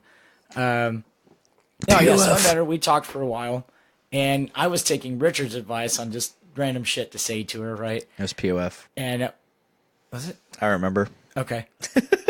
So you saw her on there, is what you're saying? No, I'm saying I remember you showing me. Oh, that's right. Okay. On there, I remember. I That's remember. regrettable. My memory is really good when it comes to fine little details. So, which, you know, what funny thing is, starting off, she wasn't that bad to talk to. She was pretty cool. Yeah. Kokomo, I'm like, oh fuck, Kokomo's not that far. Still an hour away. And I gotta say, from the get go, that should have been a red fucking flag. We were actually going out. We were gonna go out to a pub in Kokomo. I was gonna meet her there. I want to say this was a Sunday night, and so I drove out there. Well, instead of meeting at this fucking pub that I'm already sitting at, she was a little bit late too. She goes, hey, can you just meet me at Pizza Hut? I'm like, oh, there's a fucking winner for a first date. I don't know, whatever, sure. And to top off that date, we went to Big Daddy's in Kokomo. For those of you who don't know, is a gentleman's establishment. I like the way that you put that. Yes, I like the way you put that too. Which she actually used to work at when she got laid off of Chrysler. Right. That was part 2 of our first date. I remember I really pissed you off with this girl. Oh, you didn't piss me off as much as somebody else did. That's I know, but I know I pissed you off with this girl because you said, and I quote, she has really nice tits. And you showed me, and I was like, I don't recall having a picture of them. I really don't. No, you maybe it might have been another girl, but you're like, dude, check out, she's got really nice tits. It wasn't her. And I was just like, what the fuck? She's fat. That wasn't her. I was like, those aren't nice tits. They're huge, but they're not nice. And you got pissed off. You were pissed the fuck off because I don't think that was her. That was somebody else I never met. You were talking to. I remember because you were talking to Brandon about it. Like, oh yeah, literally right after. I went right to Brandon. And he told me about that, but he didn't even need to tell me about it. Like, I knew I pissed you off because I'm like, no, that wasn't Amber. That was somebody else that I didn't end up meeting. No, so that was date number 1. Whatever. I mean, she danced for me. It was a fun night, I guess. Date number 2, another strip club. She came to Lafayette and we went to Danzer's, right? And so Richard was bumming out. He needed something to do. So I was like, I'm going to Danzer's. Why don't you just tag along? He was living with you at this time. He was, yeah. And he wasn't doing anything. And I was like, hey. He was your first tenant. She told me that. The one that started it all. She told me to bring Richard. I started it all. So we got plastered. Yeah, it was your fucking idea to let him move in. I said, I remember I had a discussion. I discussed this with Brandon. I brought it up to Brandon. I said, I think Richard, he needs a place to stay. Like, Joe's got an empty room. What if, and Joe's got an empty house. Like, what if? Yeah, then I started to think about, we both brought it up to you. I offered Cameron to move into my spare room. I know. But then I don't know who it was. You I do still good don't know. for him, though. Somebody went to Richard and said that I was going to let him move in. It was Calvin. Typical Calvin. I'll tell you right now, it was Calvin. I wouldn't even, but yeah. I've heard this story. It was Calvin. Okay, that day, Richard ran up to me. He's like, dude, because are you telling people you're going to let me move in with you? And I'm like, what? Wait, those are dates, bro? Wait, what? Sure. And it was literally, I think, that day that he started moving shit in. But no, anyway, he came with me to Danzer's, and we got drink after drink. We just got fucking plastered. We went to Marsh. We went to Marsh after we left there and got more alcohol, and went to my house and drank even more. And Amber and I started fucking around, and I passed out. A little bit too much to drink. And I woke up a couple hours later, even though I already had called in to work, told Tom I wasn't going to be there. I woke up, it's 5:30, I'm like, fuck. And I'm trying to get ready for work, not even fucking fathoming that I already called in. I'm like, it's time to get to work. Oh my God, I'm fucking late. And I'm trying to wake Richard up, trying to wake him up. And I open his door, and I'm like, well, first I couldn't find Amber. I'm like, fuck, I got to tell her I got to go to work. She's on his bed. She's in Richard's bed. And I fucking lost my shit. And then they both swear up and down, nothing happened. I swear to God, nothing happened. She goes, you were fucking hogging the bed. And I told him to scooch his ass over, and he's not going to try anything, and da-da-da-da.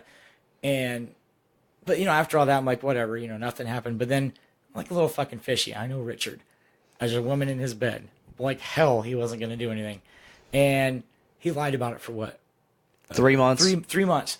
We would dog him and dog him. Him and I talked about that today.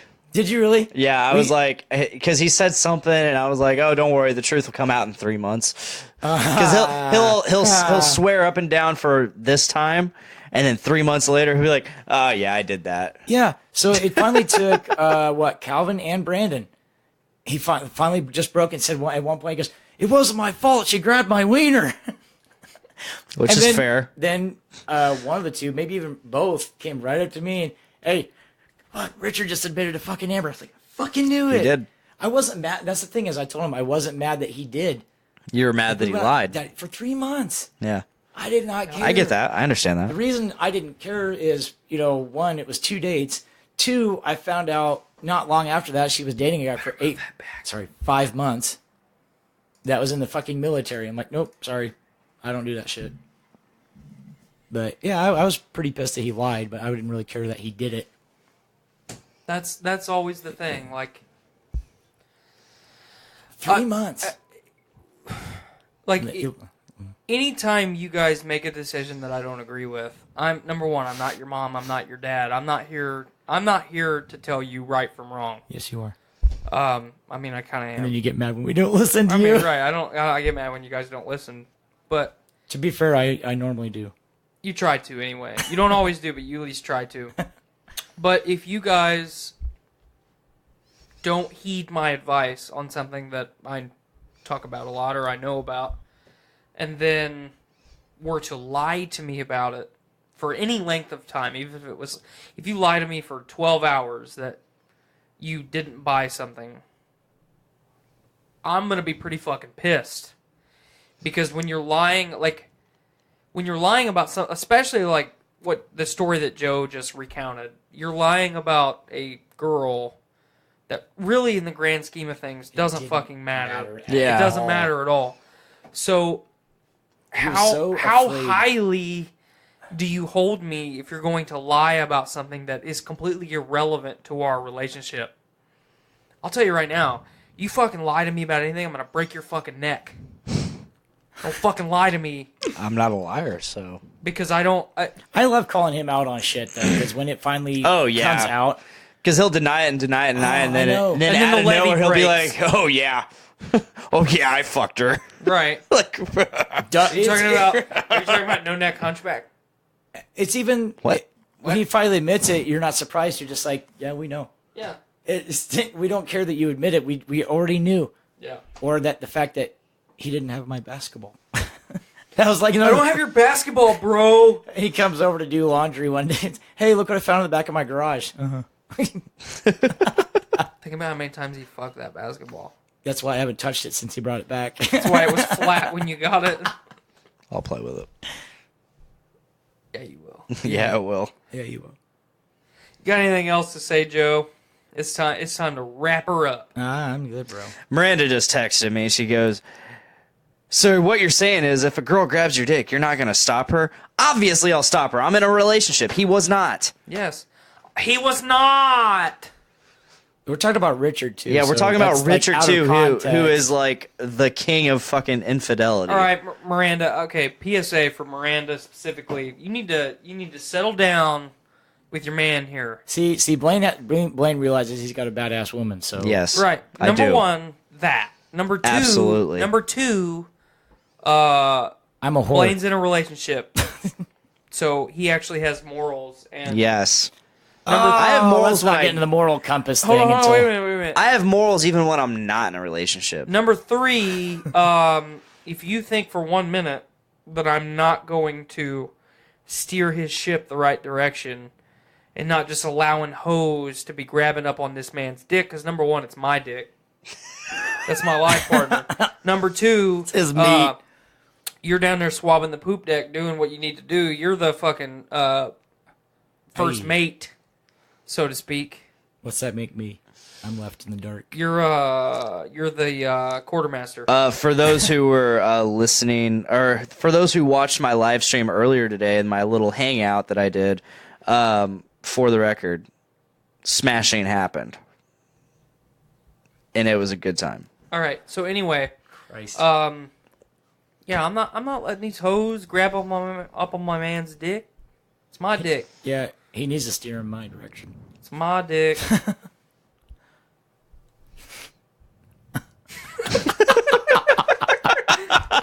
just looked into my soul. Oh. I'm glad you didn't see one. Andy, you're gay! He's a regular gay. Yeah, you're gay. All right, Tyler, what's your wrap-up topic? So, Yeah. and we talked about it a little bit at work today, and you and I have talked about it a little bit in the past. You know, I talk more than anybody on this show. I like your voice. Thank you. I have a really annoying sounding voice, and I wish I sounded like Sam Elliott. I'm just but glad I you don't don't sound all nasally like you've been sucking somebody's redneck cock like Tiffany. Anyway. But we talked about it a little bit at work today, and you know, I think any person, you know, we talked about earlier, you have to find out what it is that makes you happy, and then you have to do that as much as you can. Mm-hmm. You have to make time to be happy. Myself personally, and what we were talking about today is I only have like 3 emotions. And a lot of that is my own choice, but I have either pure ecstasy level happiness. Like right now, hanging out with you guys, doing this podcast, having good beer and having good conversation. I'm really happy right now. Right before I got here, right before I left work today, it was crippling depression. Yeah. And I'm somebody who struggles from anxiety and depression, and I have most of my life. So it's either ecstasy level happiness, crippling depression, or furious anger at everything around me. And you know, you can tell right away when I'm not having a good day. Oh yeah, definitely. You can tell right away when I'm not having a good day because I'm not how I normally would be. And I'll still poke the bear. Right, you still poke the bear because you know I'm not gonna jump up and stomp a mud hole in your ass. My thing is I'm like a de-icer. I see that shit and I can't help but like want to. Yeah, you have to. You do the right thing and try to intervene. I just let you be. You should be like him and intervene a little I just bit. let you be. That's just how I am. That's why I started talking about Pokemon today. That's good. Because I thought that would bring me down a little bit, and it didn't. And then you abandoned me. And then I poked him and it tickled and he almost beat my ass. Oh my god. Okay, so time out real quick. I have no fucking tolerance for being tickled. I'm extremely ticklish. I have the ability to shut off all fucking emotion when I'm being tickled, but if I'm caught unaware and I get tickled, it's fucking outrageous. It's hysterical because I cannot fucking control myself. I have beat someone's ass for tickling me, and I will beat any man's ass that fucking tickles me. I literally fucking walked gender by. equality. I Come can't at me, wait women. for this. I literally walked by and I literally just poked him in the side, and apparently it tickled, and he just insta-rage. I was like, oh shit. So anyway, the point that I'm trying to make is I have dealt with mental health issues for a lot of my life. Because of the shit that I've had to deal with in my life, which most children shouldn't have to deal with. But I want to urge anyone that is struggling with anxiety or depression or anything. You know, we lost Anthony Bourdain this past week to another suicide. We lost Chris Cornell and Chester last year to suicide. The 1 year anniversary is coming up. Yep.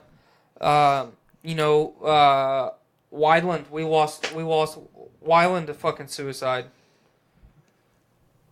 It was an overdose suicide. He fucking got so fucked up he died. Oh, Scott Weiland. Yes, Weiland. Weiland. From That was kind of like, you know, that was Stone Temple Pilots. Yeah, Pilots, yeah. we all saw that coming. Yeah, because that's like the 5th time he's OD'd. But Yeah. Anyway, the other 2 we didn't see coming. The other 3 we didn't He is see coming. learning a Stone Temple Pilot song. Yeah, you're right. Chris, but, Chester, and Anthony. But the thing, fun fact, the very first episode, which we're coming up on the anniversary in a couple months, in August, the first episode of Podcastrophe, we talked in depth, Brandon and I, we talked in depth about Chester and depression and shit. But the point that I want to make, if I ever get there, is if this is something that you're dealing with, you know, everybody does the stereotypical, reach out, talk to me, call the hotlines. I have been there a lot of days. I have had every ability to end it quickly. And I've always chosen not to because I've found something to justify just a couple more hours. And, you know, Anthony Bourdain, somebody who I've watched for years and looked up to as a chef and someone who loves to travel and interact with people, kind of hit me hard last week because that guy was on the top of the world. That guy has got to see and experience things that most people just dream about. Continually. Thank you. And he had enough. He couldn't do it anymore. You know, I'll never know his reasons. We all justify what we do for whatever reason. Find something, even if it's, man, I really enjoy going to mow the grass. I think I'll go mow the grass one more time.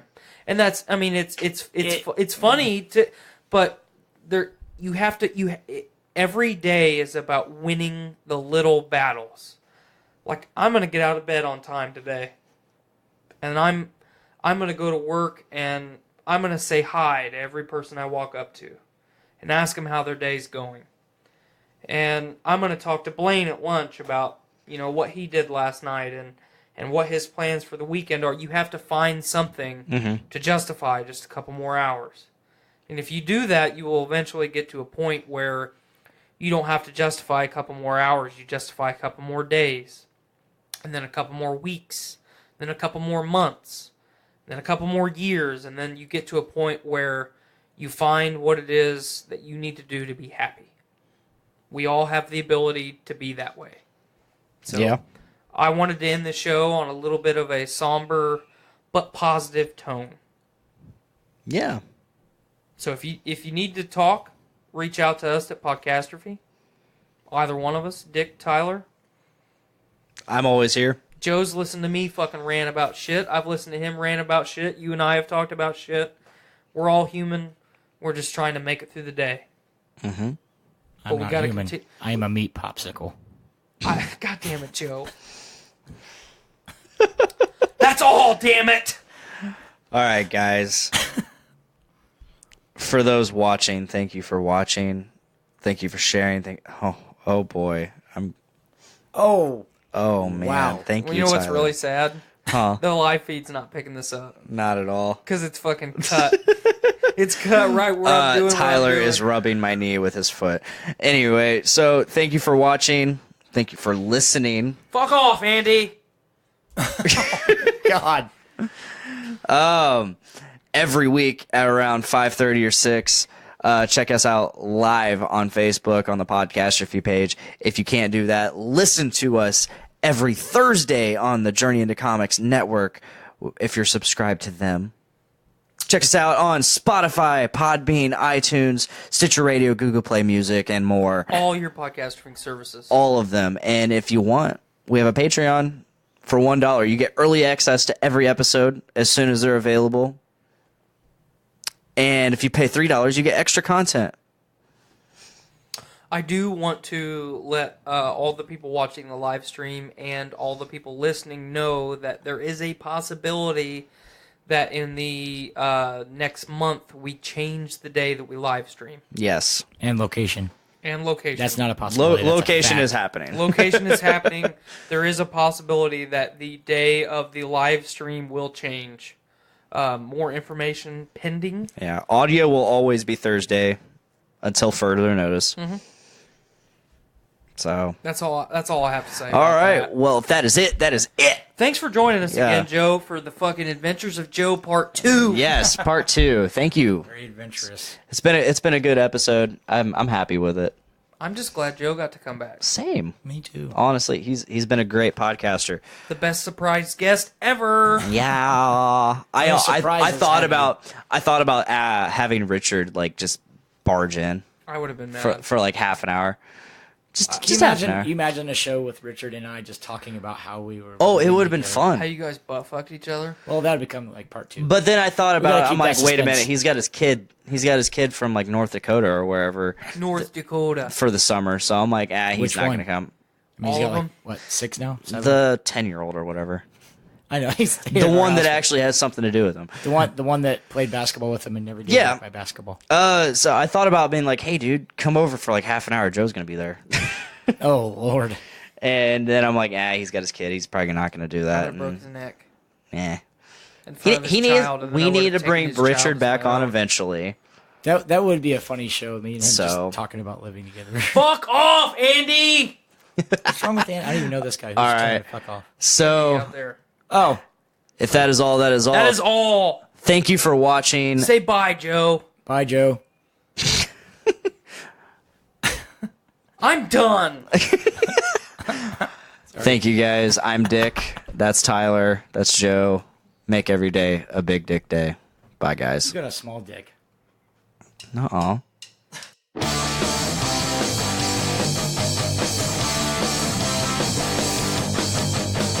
Woke up this morning with my dick in my hand.